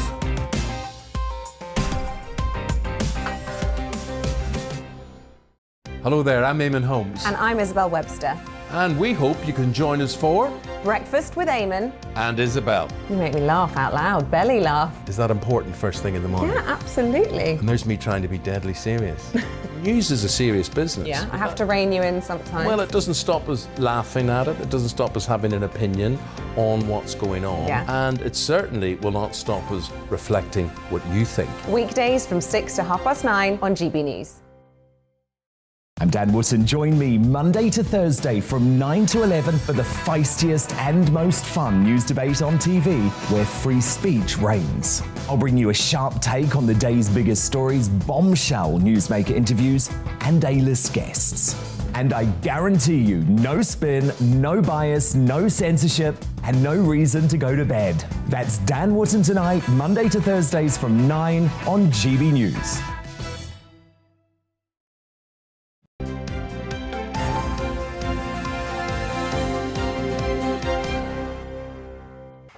Hello there, if you're just joining us, you are very welcome. Nice to have you on board. It's Eamonn and Isabel here, GB News Breakfast. We're going to take you through the front pages of the newspapers. First of all, starting with the Times newspaper. They're leading with the ongoing crisis. Day 26 in Ukraine. Russia being accused of genocide against civilians. Telegraph leads on mass abductions of Ukrainian citizens that Russian forces have been accused of. The Mirror is highlighting the ongoing P&O mass firing scandal as the government gives the firm a deadline to explain their controversial decision. The Mail reports on Rishi Sunak's expected budget decision to cut tax on fuel. We'll hear that on Wednesday. And The Star reporting that the Queen's former chaplain has hit out at stores who sell novelty hot cross buns filled with chocolate. We're talking about that a little bit later on as well. And going through the newspapers, we're delighted to welcome Christopher Biggins and Emma Wolfe to do those. Good to see both of you. Christopher, you're starting talking about the funeral which took place yesterday of Shane Warne. Well, a legend in terms of sport. I mean, he was amazing, and he died in Koh Samui, which was very sad, and very young too. I mean, you know, no life at all, except he did live life to the full, and he was buried, or rather the funeral took place in Melbourne, where he lived, and there's wonderful scenes of his family raising a glass to him as he would want it. Were you a fan, Eamonn? Oh, when sporting superstar. Yeah. You know, without a doubt, a man of great charisma and great leadership qualities and great skill. Yes, of course, he was. And you know, the thing is that he lived a life, as you said. He did. And yet all the people he came into contact with and subsequently left or the relationship broke up, they all say good words about him. They're all. Yeah. Speaking of farewells to legends, you're off to a memorial today, aren't you? I am. My dear friend, who it was an honour to be a friend of. She was a special woman, Vera Lynn. At Westminster Abbey today, we were doing a Thanksgiving, and I'm pleased to say it's full, and it's going to be a really marvellous occasion. I mean, she was extraordinary. Oh, wasn't she? And when you consider that we're in another war situation now, and of course, in the last war, she was an eminent figure in keeping us all alive and singing. I mean, you know, you just got to hear her sing, and I cry. I'll cry at anything, mind you. I mean, but it is wonderful to think that's, you know, she has that sort of reputation, and it's good that we're saying goodbye finally to her. Oh, well, I hope you have your tissues packed. I certainly do. I certainly do. A tearjerker, I think. Emma, we've just spoken about the booster jabs. You're picking this from the Telegraph, page 2 on the Telegraph, this rollout for those vulnerable for the booster jab. Yeah, so as your doctor's just been taking you through, so today is the start of the COVID booster, the spring booster jab for the over 75s and the immunosuppressed. And it's been, as you say, 6 months or so since their last jab, and this is going to sort of shore up that immunity, or not the immunity. We know that COVID is on the rise, but it makes it much less severe. I think it'll be really interesting to see sort of what the take-up is like now. Obviously, that first wave, there was a very, very enthusiastic response. We got a really good level of, into the 90%. But as your Vox Pop also, kind of referenced, people are starting to feel a bit, well, how many more jabs do I need to have? If I'm not getting protection from them, how many more times do I need to go in for my jabs? And on the subject of information, you've chosen another story here from the Times. And if you want to learn about COVID, if you want to learn facts, learn them through a book. Don't Google. Why? Yeah, I thought this was really interesting. Apparently, human beings are cognitive misers, so we have a sort of innate reluctance to hang on to facts. If they're difficult, our brain doesn't really want to focus on them. So Googling stuff, looking up stuff online, looking up stuff on the internet isn't a good way of absorbing information. It's much better, if you can, to make yourself sit down, to do hours of study and to read information in a book, and then your brain will hang on to it. See, I'm a big advocate of that. I have this argument quite often in our household. My husband reads prolifically, but he reads basically newspapers, but on his phone, whereas I like to read papers, but also books. And we have this argument about the physicality. Well, I just really believe in books, whether they're novels or not. And there's a big argument. Are they outdated? I don't know what people's views are, but I think there's a lot of merit in reading my facts, whatever it might be. And books are wonderful. I go to people's houses sometimes, and I'm very wary of the house you go and see where they have no paintings on the wall and no books. Yeah. Well, as you know, I have paintings and lots of books. You can say they're heathens. I look at the paintings. Christopher and I dabble in the art galleries, and we share a particular wonderful artist in Belfast together. And I have loads of books. I have books on everybody. Politics, tombs on all Second World War. Do you read them? None of them. There's a beautiful saying, books furnish a room, and it's true. Books are they're just lovely artifacts to have around. Yeah. Yes. And, if you're just looking up stuff online, how you go on a link and you click on another link, and you fall into this kind of rabbit hole of clicking on one article, then thinking that you'll click to that reference. You don't absorb it, whereas actually, I also find if you write stuff down, so I've got handwritten notes here in front of me on all the stories, and I think that also helps you to sort of absorb information. I find if I don't write a person's name down, I'll make a mistake, Mary. Exactly. All the time. It's all right, Clive. I'll forgive you. But you know what, Emma, just before we move on from that story, we should mention, of course, your literary heritage. I mean, was that, something that in your family... Well, mention her literary heritage. Well, your grandmother was Virginia Woolf? Virginia Woolf's my great-aunt. No, really? Yes. And I'm very, very proud of her. I think she's I knew her, actually. I was speaking at a festival in India, and a woman came up to me and said, "Oh, your mother, Virginia, your mother was wonderful." And I said, "If Virginia Woolf was my mother, I would be at least 70, because she died in 1941. She's not my mother." But I mean, she's just my great-aunt. I mean, obviously she had huge success, but I mean, was that something, very integral to your family, reading and Absolutely, yeah. My mother's a writer, my father was a publisher, I'm a writer. We grew up literally immersed in books. Lovely. Yeah, surrounded by books. Why are women ditching their brasiers during the pandemic? This is in the Eye, page 35. Yeah, I chose a fun one to end with. I thought Isabel might have views on this. Well, apparently during lockdown, women got sort of more comfy with just being more comfortable at home. They're thinking, why should I wear a structured, underwired, to get technical, underwired bra when actually I'm not in the office? I don't need that very, very structured silhouette. So it's not that they've ditched bras altogether, but they've gone for much softer styles, less underwiring, and like sports bras and things like that. I mean, it's all part of the same story that men are ditching suits, but the bras get the headlines, right? Of course the bras get the headlines. It's got those headlines last week. Yeah. I've actually written an article on why you have, yeah. But I'm just saying, it's the same thing, is that, we're all just becoming more and more casual. Well, and the trend for athleisure, which is, smart but casual, comfortable style. Athleisure? No. I mean, I take this on enormously because I'm a pantomime dame. Of course. And I've never worn a bra. Didn't have to. No, Oh, you're on form today. No, I mean, because I like a flat look. You like to be a flat-chested dame? I like to be a flat-chested dame, exactly. I think if men had to wear one underwired bra and a pair of high heels for a single day, they would realise what women go through. I know. Yeah, I mean, look, it's early in the morning still, but there is no pleasure like taking off an underwired bra. Taking off your bra at the end of the day, it's the like best moment. It is the best. And also giving birth, as we were talking earlier about. I don't know how you women do that. No, that's horrendous. Horrendous. Yeah, let's not talk about that. Ooh. Well, as you prepare to put on whatever underwired structure you have today, head out, that's the latest word is that they're becoming less. Are we definitely out of time? We can't do anything about hot cross buns because we have a whole selection. Sorry, guys. Are these fresh? They are fresh. We were talking earlier, Daily Star have done their front page on this, and this is the Queen's former... Thank you very much, Biggins. The Queen's former chaplain has said that these hot cross buns are the devil's work, OK? Oh. And that's because they don't have the traditional raisins in them. So what we have here, as you can probably see, a chocolate one. We've got ones with chocolate inserts. Where's camera 6? There it is. On this tray, dear viewer and listener, and I should say on radio, if you're looking, it's a whole collection of different hot cross buns. One is Marmite and one is cheese. So, what do you think, dear panel? I wouldn't like the Marmite one, I can tell you that for now. The cheese one is Would you like to try a little bit of a cheese one? Yes, I wouldn't mind. Go on, Yes, have a I little wouldn't taste. mind. Virginia, can we tempt you with anything? No. Isn't your brother who... No, it's not your brother who's a vicar, is it? No. No. This sounds like a good start of a joke.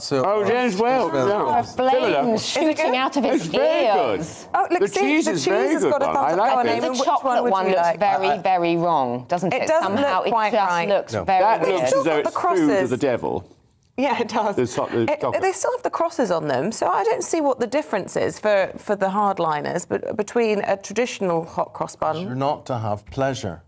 Yeah. No. Well, you shouldn't really be eating it till Good Friday. Nothing should be pleasure. So I've had many hot cross So have buns I. already. Jam. You'd never guess. Jam and butter. I don't like the cinnamon, Christopher. No. Oh, I love the cinnamon. Piss me off that. Toasted too. Wonderful. Well, whilst you enjoy that, Christopher, we'll say goodbye to you and to you, Emma Wolfe. Absolute pleasure, as always, having you take us through the papers this morning. We're going to take a look at the headlines this morning. And they shape up like this. A Chinese airliner with 133 people on board has crashed in the southern province of Guangxi, causing a fire on the mountainside. This has been reported by state media. The jet involved in the accident was a Boeing 737. The number of casualties not immediately known, that the news agency said. Yeah, we'll keep a close eye on that developing story and bring you just as much as we can as soon as we get it. In the meantime, Labour is forcing an emergency vote in Parliament today following the sacking of 800 P&O ferry workers. The party wants to outlaw what they describe as the fire and rehire practice after the operator replaced staff with cheaper agency staff. The Chancellor could slash fuel duty in his spring statement on Wednesday. There are suggestions Rishi Sunak could temporarily cut taxes paid by as much as 5p to support families and businesses through the cost of living crisis. Nazanin Zaghari-Ratcliffe will face the media today for the first time since her release from Iran. The British Iranian landed back in Britain last Thursday after the UK finally agreed to settle a £400 million debt dating back to the 1970s. She'd been detained in Iran for 6 years. An alleged terrorist accused of murdering the Conservative MP, Sir David Amess, as he held meetings with constituents, is due to go on trial today. Ali Harbi Ali denies fatally stabbing the MP for Southend West in a church building in Leigh-on-Sea last October. He also denies preparing acts of terrorism between 2019 and 2021.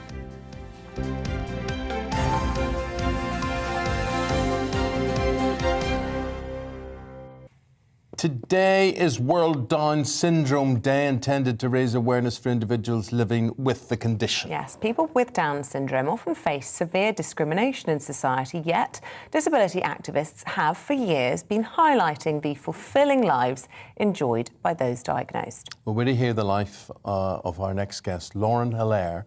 Lauren, you're 24 years of age and you are a model. I am, yeah. Yeah, how's it going? It's going really well. Yeah. It really is. I mean, I saw a picture of you on the front of a Vogue magazine, no less. The pinnacle of modelling. Tell us what that was like. So it was actually really a good experience to do. I thought I'd give it a go. My mum... she helped and encouraged? My mum helped me and encouraged me to get into modelling. And she's done it on my behalf, and I thought I'd give it a go. So when we say that there's preconceptions and there's resistance and whatever, what's your story been like? Have people been very welcoming to you, or do you think people think, nah, not for us, not really? To me, very welcoming, because I haven't had any discrimination or anything. Fantastic. because with me, my Downs doesn't define me. Like, it just, I get by every day. Well done you. And are you earning a living now as a lawyer, as a model, sorry, and being able to do that, you know, full time, or how's it going as a career? It's going good as a career, yeah. I do it part time at the moment. I've done Vogue Portugal. Wow. And I've done Wallpaper magazine. Have you? I have, yeah. No, but look, I look at you and I see a very beautiful young woman. I see beautiful hair, I see lovely makeup on there and whatever. What advice would you give to someone who's maybe finding it more difficult? They're not accepting their Down syndrome. They just don't feel right. What would you say to them in terms of confidence? Well, what I'd say to them is just give it your all, because even though you have Downs, you can get by in life. I'm a role model to others with Down syndrome, so I can relate to them, and I know how it feels. And so at 24, Lauren, just tell us a little bit about your life. I mean, you're working part-time. Are you staying at home with mum and dad, or are you, you know, have you got assisted living, or how is your lifestyle? I live with my mum and dad in East London. Fantastic. And my upbringing has been really good. Were you able to go, did you go to, what sort of schooling did you have? I went into mainstream school. Good for you. And I got into college. Wow, that's And I went into work experience and did many routines and rotations. So I reckon your mum must be a bit of a hero to you. My mum is my hero, she is, yeah. And does she share similar good looks and attributes? Yeah. Could she have been a model? She definitely does. Yeah? Yeah. What's it like? You see, here's what I would think is really scary. I mean, I've got the looks and the physique to be a model. I just choose not to be. But I think I'd be quite frightened about walking down a catwalk. What's that like? Is that a scary experience? It's not a scary experience. You just got to give it show off your confidence, show what you're made of, and just be yourself. You know, it's like that's what you've got to do. Oh, good for you. What do you hope to take away from today? You know, just, you know, it's here. It's Down Syndrome Day. What do you hope to change? What do you hope to put on the map today? Today. You know, if people are tuning into this program, and they're seeing you and they're hearing about the great career that you've developed, what would you hope they would take away from all of that? I've had a good experience of meeting people, and I've done a lot of jobs that I've done with modelling, and I've loved every minute of it. Oh, you're living a full, happy life. I am, yeah. Oh, that's wonderful. So is it to giving hear. you confidence? You know, the fact that, you know, people take photographs of you, that people are looking at you on those catwalks, does that give you confidence for other aspects of your life? I mean, how do you see your life going? Would you stay in modelling for as long as you could, or do you have another career in mind? Well, I'd stay in modelling for a long while, because I do want to become a full-time model at some point, along with my acting as well, that I do. And amongst all of that, that's it really.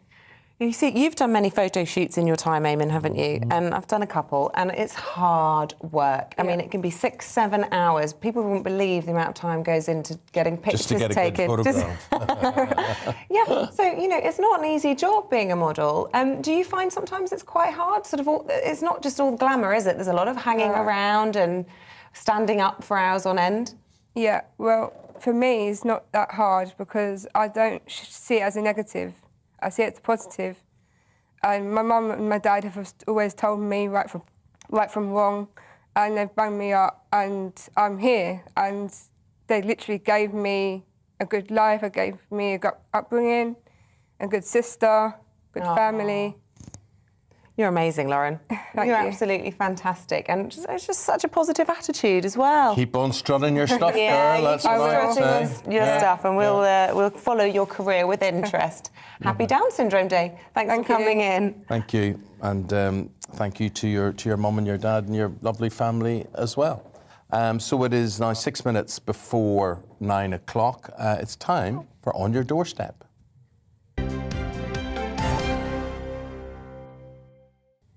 OK, we are going to head up to Durham now and check in with Rachel Sweeney.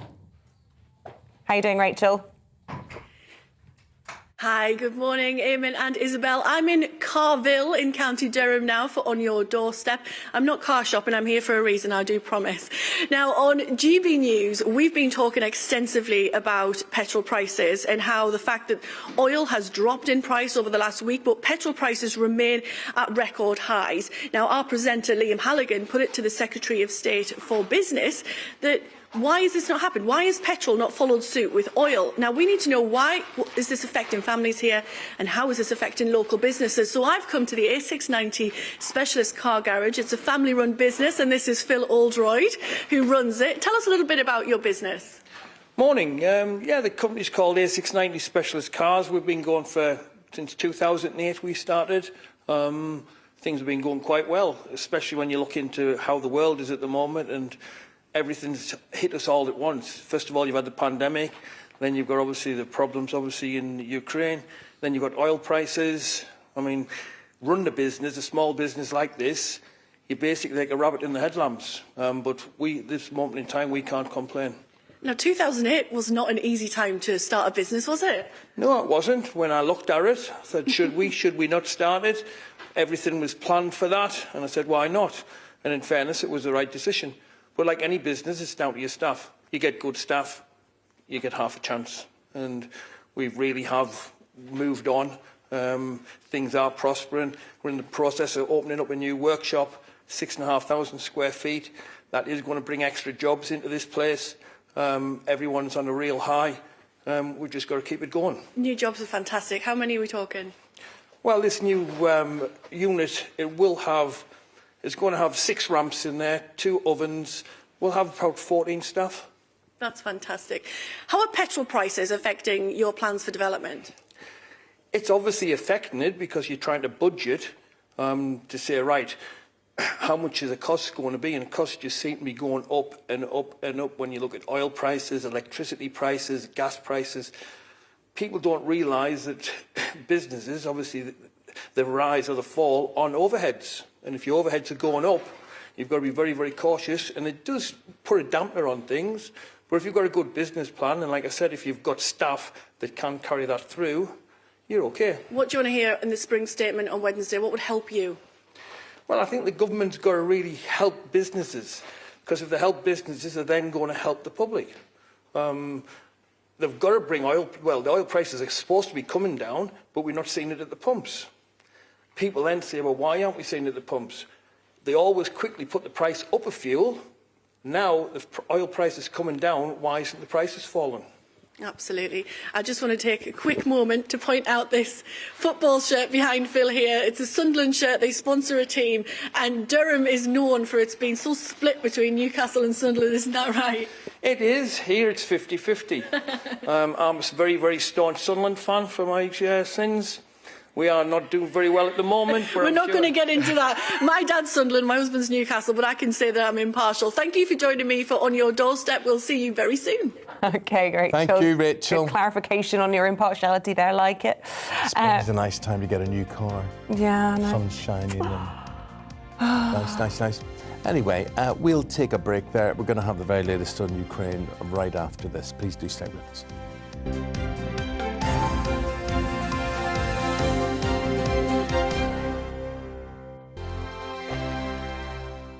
GB News is the UK's home of discussion and debate from all perspectives. To stay up to date on the latest stories, make sure that you subscribe to the GB News channel right here on YouTube. You can watch us live 24/7 across the whole world. You can also check out exclusive content and catch up on previous episodes of your favourite shows. Every day, we ask the questions that you'd ask, so why not add your voice to the conversation in the comments section? Don't forget to subscribe. We are GB News, Britain's news channel. Every night at 11 on GB News, we bring you the next day's stories the day before. Basically like time travel. If it's a big story, we'll cover it, guaranteed. But we'll also have some fun along the way. Big opinions, big laughs. Sometimes big hair. This is Headliners, the paper review show that won't send you to sleep like the others will. 11 p.m, 7 nights a week. Join us.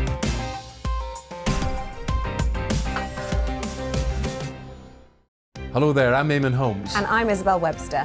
And we hope you can join us for Breakfast with Eamonn and Isabel. You make me laugh out loud, belly laugh. Is that important first thing in the morning? Yeah, absolutely. And there's me trying to be deadly serious.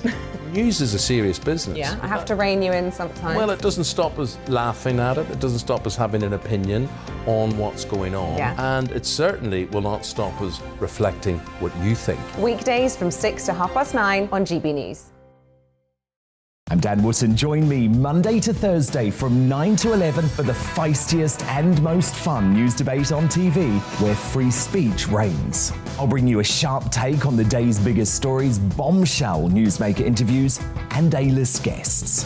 And I guarantee you, no spin, no bias, no censorship, and no reason to go to bed. That's Dan Wootton tonight, Monday to Thursdays from 9 on GB News.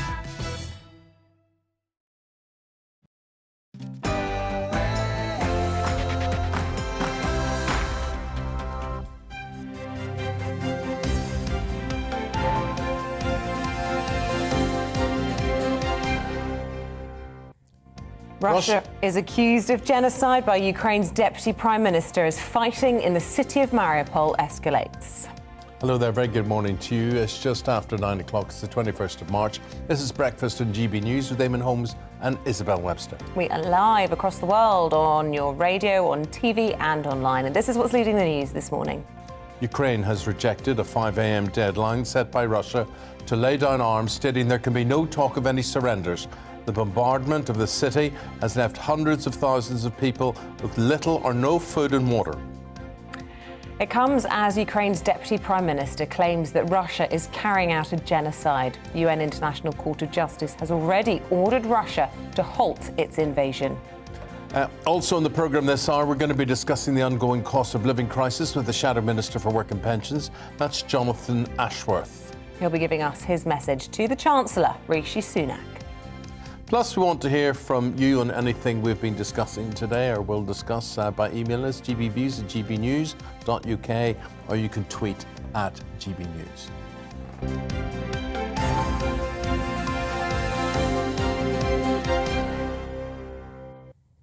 So it's day 26 of Russia's invasion, and in the past few hours, Ukraine has rejected an ultimatum to surrender the besieged city of Mariupol, which is one of the key flashpoints in the war. Now, as that war wages on, well over 3 million refugees have fled to Poland, to Romania, to Moldova, Hungary. These are neighbouring countries taking the highest number of refugees. Well, let's speak now to our reporter, Rosie Wright, who joins us this morning from Hungary. Very good morning to you, Rosie. Look, we've been hearing unbelievably awful stories over the weekend about people being forcibly deported to remote parts of Russia out of Mariupol. Of course, it's tragic, the scenes that you're seeing in Hungary, but in many ways, these are the lucky people escaping with their life, some of their belongings. I mean, tell us some of the stories that you've been coming into contact with.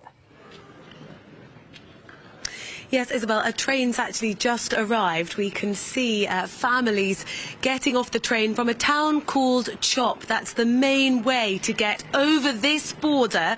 We're 2 kilometres from the border in Ukraine here, and it's that access point which hundreds of thousands of people have taken over the last 3 weeks or so.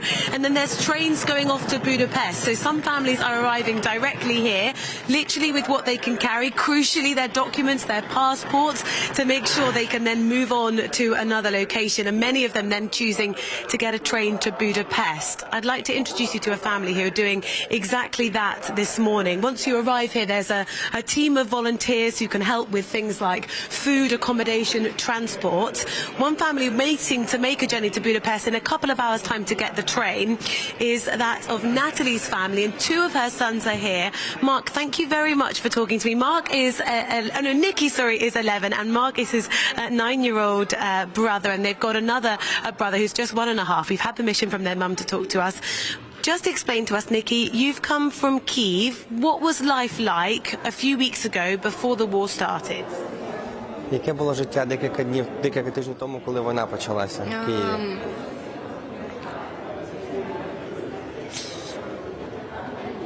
Як було в Києві? Maybe better than now, because now in Ukraine not good situation, and I don't know. Before the war, it will be better than now. And thank you so much for talking to us. If it's easier to speak in Ukrainian, we can translate. So thank you for being so brave and chatting to us. Can you show us the book that you've bought? Because I know you're going to Germany. Можеш показати книжечку, так? Ви в Німеччину їдете. This is a book, це книжка, з якою можна розмовляти. You know, it's a book for help us, you know, to learn languages. It's 8 languages here.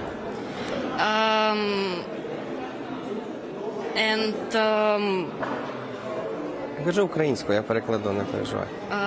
Та вона допомагає розмовляти на тій мові, яку ти не розумієш.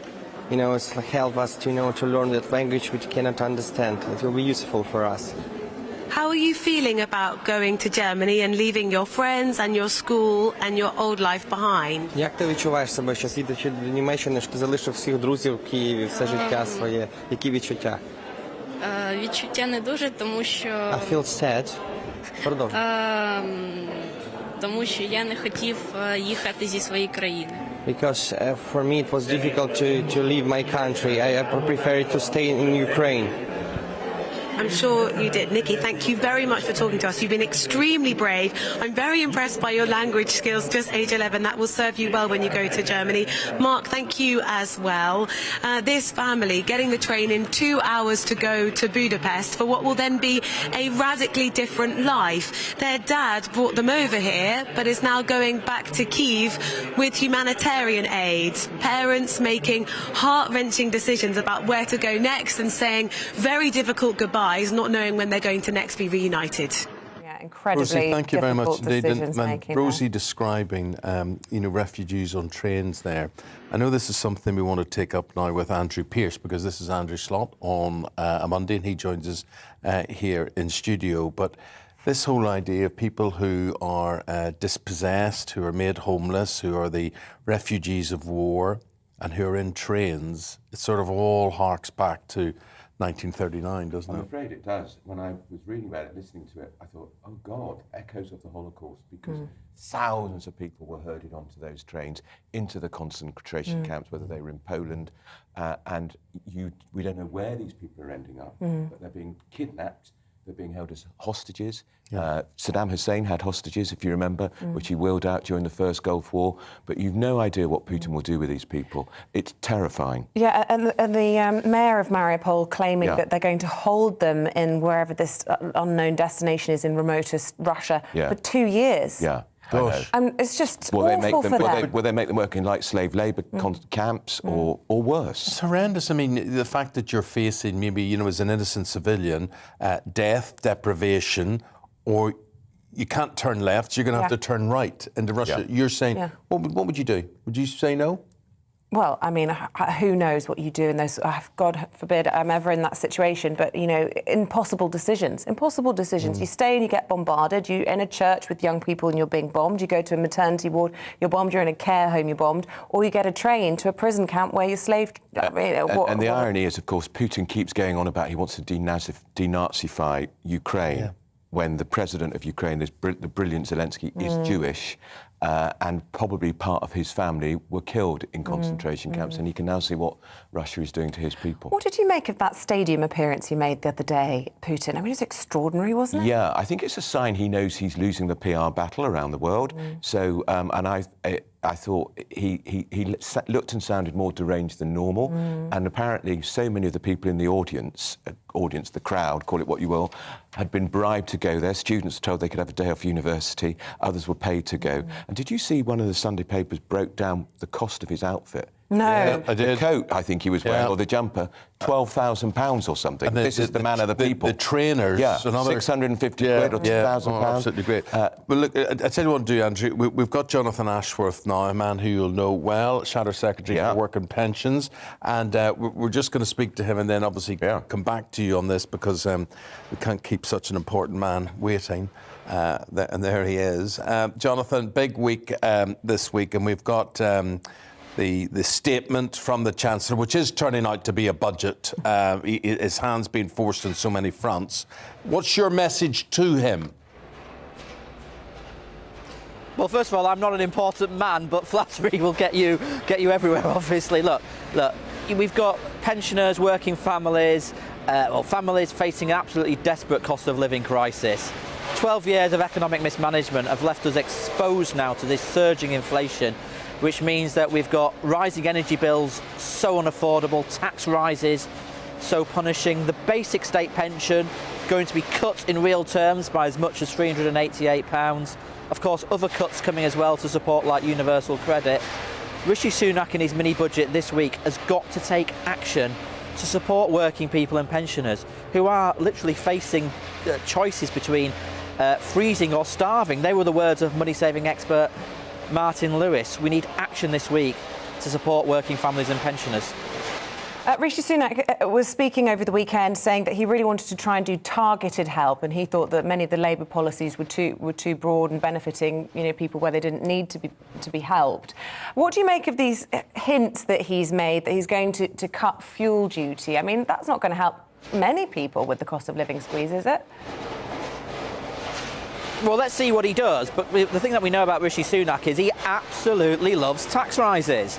More tax rises under Rishi Sunak in the last 2 years than previous chancellors have done in many, many years. So we'll actually see whether he actually does any tax cuts, because last year he introduced this very punishing tax rise, a 10% increase in national insurance. That's a tax on jobs. It's really going to hurt working people. So we'll see what he actually does on tax. We're saying to him and Tory MPs, don't go ahead with that tax rise. You actually put it in your manifesto 2 years ago that you weren't going to increase national insurance. They've broken that promise. And actually, pensioners who are still in work, because not all retirees want to leave the jobs market, they're going to pay for the first time the health and social care element of that national insurance increase. That means over 2 years, they're going to be £1,400 worse off. So let's halt that national insurance increase. So how would you pay for the crisis in the NHS with the backlog and social care if you don't advocate a tax rise? Well, look, I mean, being in government is about choices. In the last budget, Rishi Sunak took £5 billion off pensioners, a huge cut to the value of the state pension, and then gave away billions in a bank levy cut, alcohol duty cuts. We've had billions given away in the way in which the big internet corporations like Amazon have been taxed. So you can find the money if you want to make different choices. The reason they're not giving the pensioners what they should be getting in the state pension, the reason they're not giving the NHS what it's need, is because of the choices they have made. So you make different decisions on tax. What different decision would you make? Simple question. Well, sorry, I know it's very noisy there, but I'm just asking, how would you pay for it? Because there's a huge problem when you talk about them breaking a manifesto pledge. In all fairness, they have had a pandemic to deal with, and it's not just the UK government. Governments right around the world are having to deal with this problem. Yeah. Well, sure, there has been a pandemic, but they've actually got a boon because of the energy companies are making so much. So they've got VAT receipts higher than they were anticipating. So they do have some funds to make these decisions in this budget. But also, I come back to this simple point. Why have they cut tax on the bankers? They didn't need to do that. You could also make different tax decisions on those who make their money on portfolios of stocks and shares and properties. They're not paying a penny extra in tax, but it's working people who are being clobbered by Rishi Sunak. It's the pensioners who are being clobbered by Rishi Sunak. I don't think that's fair. What surprises me, Jonathan, is that the people you're describing being clobbered are the people that won Boris Johnson the election last time around, and he messes with them at his peril, I would have thought. Well, look, I mean, it's such an interesting point, because I go around the country and I'm talking to retirees and pensioners all the time. I was in Swindon, I was in Derby in recent weeks, and there is a bewilderment amongst many of these retirees, because you're right, they voted for Boris Johnson in Swindon, and they're absolutely bewildered that he's broke their promise to them. He said, we'll protect you with the cost of living, we'll maintain what's called the triple lock on the pension. He's broken that promise. One woman in Swindon said to me, I cannot put the oven on anymore. I'm eating sandwiches because I simply cannot afford the gas bills to heat the oven. And these are people who put their trust in Boris Johnson, sometimes for the first time ever, by the way. Sometimes they'd voted Labour all their lives and they switched to Boris Johnson in that election. They put their trust in him, and he's letting them down. And I don't. Jonathan Ashworth, got to leave it there. Thank you, Jonathan Ashworth, Shadow Secretary for Work and Pensions, ahead of the Chancellor's statement on Wednesday. Appreciate your time. Jonathan Ashworth saying he's letting so many people down. Are you one of those people that the government has let down? Because Andrew Pearce is with us now. I actually think when you look, we had an economist in earlier today, and there's nowhere to go. You know, it's you'll be on a set salary, you'll be on a set income, whatever, and everything is rising. Everything is rising, and no extra money. It's taking us back to the bad old days of the 1970s, which Isabel won't remember, but you and I do, where every week something else had to be chopped off the shopping bill because people couldn't afford to pay for it. And I think it's staggering that a Tory government is putting up national insurance at this time. There's scope for them to get rid of it completely. Why are they so pig-headed about it? It's the Chancellor, and it's become a tussle between the Prime Minister and the Chancellor, and the Chancellor wants to win it. Prime Ministers can't afford to lose chancellors. Very damaging if you lose a chancellor. And this was forced through when Boris was at his weakest, Partygate and all the rest of it, because we know that Boris wanted to try and get it at least reduced. I think what will happen on Wednesday, though, people at the lower income scale will start paying their national insurance later. So some people who would expect to have to pay it, so will help the threshold. Yeah, and there's definitely going to be a cut in fuel duty. But despite Isabel's best intentions, the Labour man had nothing to say about how he'd fix it, did he? They're hopeless. It's classic, They've been in opposition for 12 years, the question. and they still won't tell us how they would fix things. Whilst we've got you, because we don't have you for much longer, I just want to ask you about the story that's on a lot of the front pages as well today, and that is this royal trip to the Caribbean. And we were talking earlier with Biggins, weren't we? Why did we make, not just politicians, but our royals dance at these photocalls? Is it just for our entertainment, or...? It's so cringe-making. I awful. always look at it through like that. I mean, the Queen never does it, of course, ever, but all the other royals have to do it. I thought William shook his... He did quite snake well, hips, actually. didn't he? Very impressive. But it is embarrassing, and they make them dance with some big old wide bird. Don't know if I'm allowed to use that sort of language. And you just know it's a staple of every trip. Yeah. And Prince Philip just used to look absolute at those trips. You just think he was thinking, not another one. Yeah. But of course he wouldn't dance either. But it's nice to see them out and about. First royal tour in a couple of years. Yeah, and Princess Anne's about to go to New Zealand. They're sending Sophie and Edward off on another tour. This is all about making sure the monarchy is out there as the Queen begins to pull back from public duties, because she's the Queen of Belize. Yeah. And they're going to Jamaica soon, or where they hope Jamaica stays true to the crown. Just lost Barbados recently. But Kate and William, they're the future. They are. And they're very good at it. And they do it very well. They do it very well, as you say. Andrew, thank you very much indeed. We've got to leave it there. Nice to be with you. Thank you. OK, look, stay with us. We're going to squeeze in a bit of showbiz before the end of the show. But first of all, we're going to do a quick break. See you in a moment.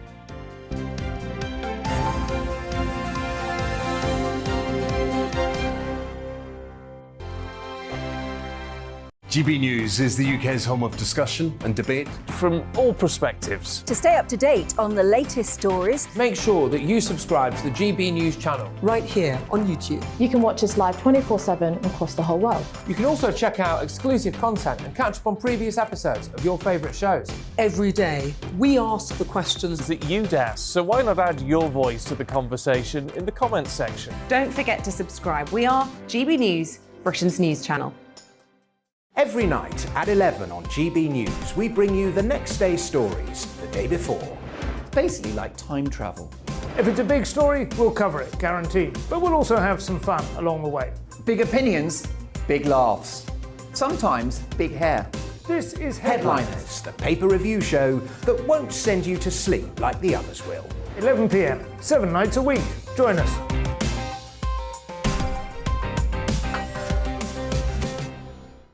Hello there, I'm Eamonn Holmes. And I'm Isabel Webster. And we hope you can join us for... Breakfast with Eamonn. And Isabel. You make me laugh out loud, belly laugh. Is that important first thing in the morning? Yeah, absolutely. And there's me trying to be deadly serious. News is a serious business. Yeah, I have to rein you in sometimes. Well, it doesn't stop us laughing at it. It doesn't stop us having an opinion on what's going on. Yeah. And it certainly will not stop us reflecting what you think. Weekdays from 6 to 9:30 on GB News. I'm Dan Wootton. Join me Monday to Thursday from 9 to 11 for the feistiest and most fun news debate on TV, where free speech reigns. I'll bring you a sharp take on the day's biggest stories, bombshell newsmaker interviews, and A-list guests. And I guarantee you, no spin, no bias, no censorship, and no reason to go to bed. That's Dan Wootton Tonight, Monday to Thursdays from 9 on GB News.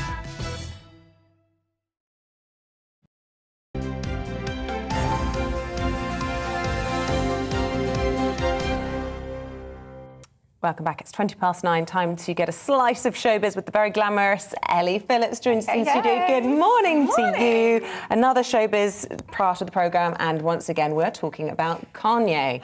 Can't get enough of him. He is just all over the papers at the moment, and he has been dropped from the Grammys lineup. That's the big news today. They've axed him from performing. So this is set to take place early next month. He was on the lineup. It hadn't been announced, but his representative have confirmed that he has been dropped, and this is over his concerning online behaviour. So we'll all know that he's been, going after Kim Kardashian, his ex-wife, her boyfriend Pete Davidson. He did this claymation video where he seemed to behead him and bury him. So the Grammys have said, we're not going to have him there. And yeah, I think it's an interesting move. He's probably still going to be at the ceremony because he's actually nominated for 5 awards. You'll not like being there, will he? This guy Trevor Noah, who's taking over from him, has slagged him off already on social media about Kanye West's behaviour. So Trevor Noah's hosting the Grammys. He's massive in America, this huge anchor over there. And he's done this 10-minute monologue where he basically goes into Kanye West's behaviour and says it's really concerning. And it highlights how worrying it is for women who are trying to leave relationships, how the person they're leaving harasses them. Well, could I ask you, what you feel? Do you feel... I think he's dangerous. I actually think he's dangerous because we know he's got some sort of clinical problem with his mental health. I mean, we've seen these episodes, haven't we, with him wanting to run as president and things. But what I keep thinking about, and I don't know if it's been discussed in the Kardashian world, don't forget the Kardashian girls were friends with the Simpsons, O.J. Simpson, when that whole murder happened. And they're very aware of domestic violence and how wrong that can go. Are people talking about that much? To be honest, that's not actually come into the narrative that much. That's a really interesting point. And I think, it is quite concerning to see because even when he's sending these truckloads of roses, people might think that's a romantic gesture, but this woman is actively divorcing this man. She's moved on. It's been a year now. There comes a point when it is actually harassment. And because he's not turning up at the doorstep, banging on it, in this modern world with technology, he's doing it online, he's doing it on social media. He was suspended from Instagram temporarily. And I think this is a good move from the Grammys to actually There's nothing here that we scary. see is, oh gosh, he still loves her, oh, this is romantic. We just see this as bullying, threatening. Oh, initially I thought it was sweet, and I was like, wouldn't it be nice for them to be back together? But I followed it quite closely, and his behaviour is very unacceptable. It's concerning. Yeah, it's not okay. No, very interesting. Hugh Grant, big spread, I think it was front of Sunday People yesterday, wasn't it? That he is to be the new Doctor Who, taking over from Jodie Whittaker. What do you think about this, the feasibility of this? I think it's great. So he was actually offered the role back in, I think it was 2004, and he said he regrets turning it down because at the time he was like, I don't know how it's going to pan out. But he said it's so successful, it's so popular, it's so well done. He actually really regrets not doing it. So I think it's really likely that he will take this up. I could see him in it. I could. But, I suppose he's always riding 2 horses. Is his movie career is he going to turn down a big movie role or whatever? And now maybe... He did very well recently in Paddington and things, didn't he? I was going to say, is he still relevant? Isn't that awful? But I think, in my mind, he's always in a Richard Curtis kind of cutout in a movie, right?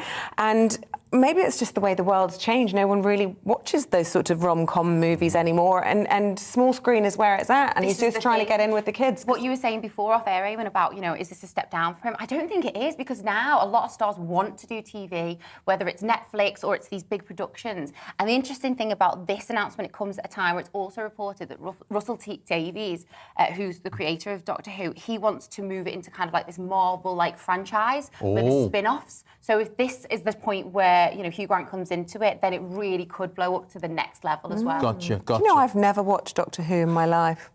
Not once? Does that make me weird? Not even like 5 minutes on the TV? No, do you know the concept? Not really. Oh, okay. It gets in the time machine. Yeah, that bit. It's just it just doesn't interest me. But anyway, right, Hollywood stars you must know what the police box is called. The TARDIS. Oh, yeah, the TARDIS, yeah. Well, yeah, because I used to work at the BBC where they had a giant TARDIS and it was all, they had all the kit around, but I was like, it's just a bit weird. Yeah. Right. Go on then, Eamonn. Well, this is, again, we're talking about relationships and the Kim Kardashian, Kanye West thing. So this is Johnny Depp, Amber Heard. Yep. Who's suing who in this one? So they're actually both suing each other. So this is all based on her 2018 Washington Post where she wrote this this op-ed where she said that she was a victim of domestic abuse. He then launched libel against her, saying that she's not a victim, she's a perpetrator. So then she launched libel against him, saying that, she's not. So it's amounted to this $1 million lawsuit that's going to kick off next month in Virginia. And they've dragged in a whole host of A-list stars into this on their witness list. So according to witness documents filed, James Franco, Elon Musk and Paul Bettany are all going to be asked to speak at the trial. There are also Do you know whose side each one's on? Yes, I do. So James Franco and Elon Musk are actually on her side. Because didn't she have a relationship with Elon Musk? So, yes, and it's because Johnny Depp claims that she had an affair with both men during their marriage, so she's getting them in. She's like, come on, you're on my side now. Paul Bettany is on his witness list. Then there are also messages that are being, explored during this as well. Her Aquaman co-star, Jason Momoa, messages with him, J.K. Rowling. And the interesting thing about this lawsuit in particular is that it will all be televised. This is America, so we're going to see this play out on television. Excellent. Ellie, appreciate that. Thank you for the Showbiz roundup. Thank you. Folks, thank you for watching us today. There we are. The week is underway. We'll see you tomorrow again. Same time, same place, 6 through to 9:30. Have a good day. Tom Harwood up next. Looking ahead to today's weather, and the UK is looking a little foggy at first, but otherwise fine with plenty of spring sunshine. Let's take a look at the details. In the southwest, there'll be some cloud around, but for many that'll be mostly sunny. Whilst you can't rule out the odd shower, it will be largely dry. In the southeast, it will be warmer than yesterday, with temperatures in the mid-teens Celsius, and it'll feel warm in those sunny spells. Much of Wales will have a largely sunny day, and as well as that, temperatures are going to be a little higher than on Sunday. There may be a little more cloud around parts of the Midlands this lunchtime. It will stay dry though, and most of us are going to see some sunshine breaking through that thick cloud. Further northeast, it'll be mostly sunny with largely blue skies. Temperature may be a little disappointing though, getting to those highs of around 10 or 11 Celsius, so similar to yesterday for many. We can expect some cloud around Aberdeenshire, and a few showers are possible near the coast too. Otherwise, it will be mostly sunny across Scotland, but not especially warm. In Northern Ireland, it's looking dry, and whilst most of us should see some sunshine at times, there'll be a little bit of cloud around, temperatures widely in the double figures. Staying fine most this afternoon and into the evening, cloudy for some, although 1 or 2 showers are possible. And that's how the weather is looking for the UK today.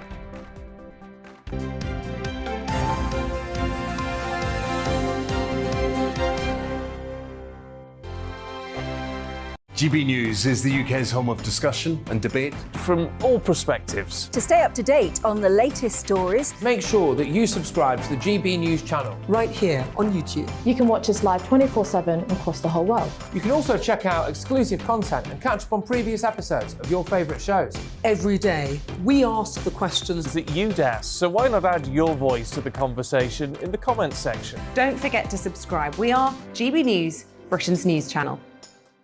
Every night at 11 on GB News, we bring you the next day's stories the day before. It's basically like time travel. If it's a big story, we'll cover it, guaranteed. But we'll also have some fun along the way. Big opinions, big laughs. Sometimes big hair. This is Headliners, the paper review show that won't send you to sleep like the others will. 11 p.m, 7 nights a week. Join us.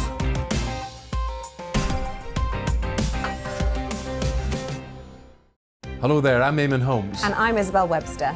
And we hope you can join us for Breakfast with Eamonn and Isabel. You make me laugh out loud, belly laugh. Is that important first thing in the morning? Yeah, absolutely. And there's me trying to be deadly serious. News is a serious business. Yeah, I have to rein you in.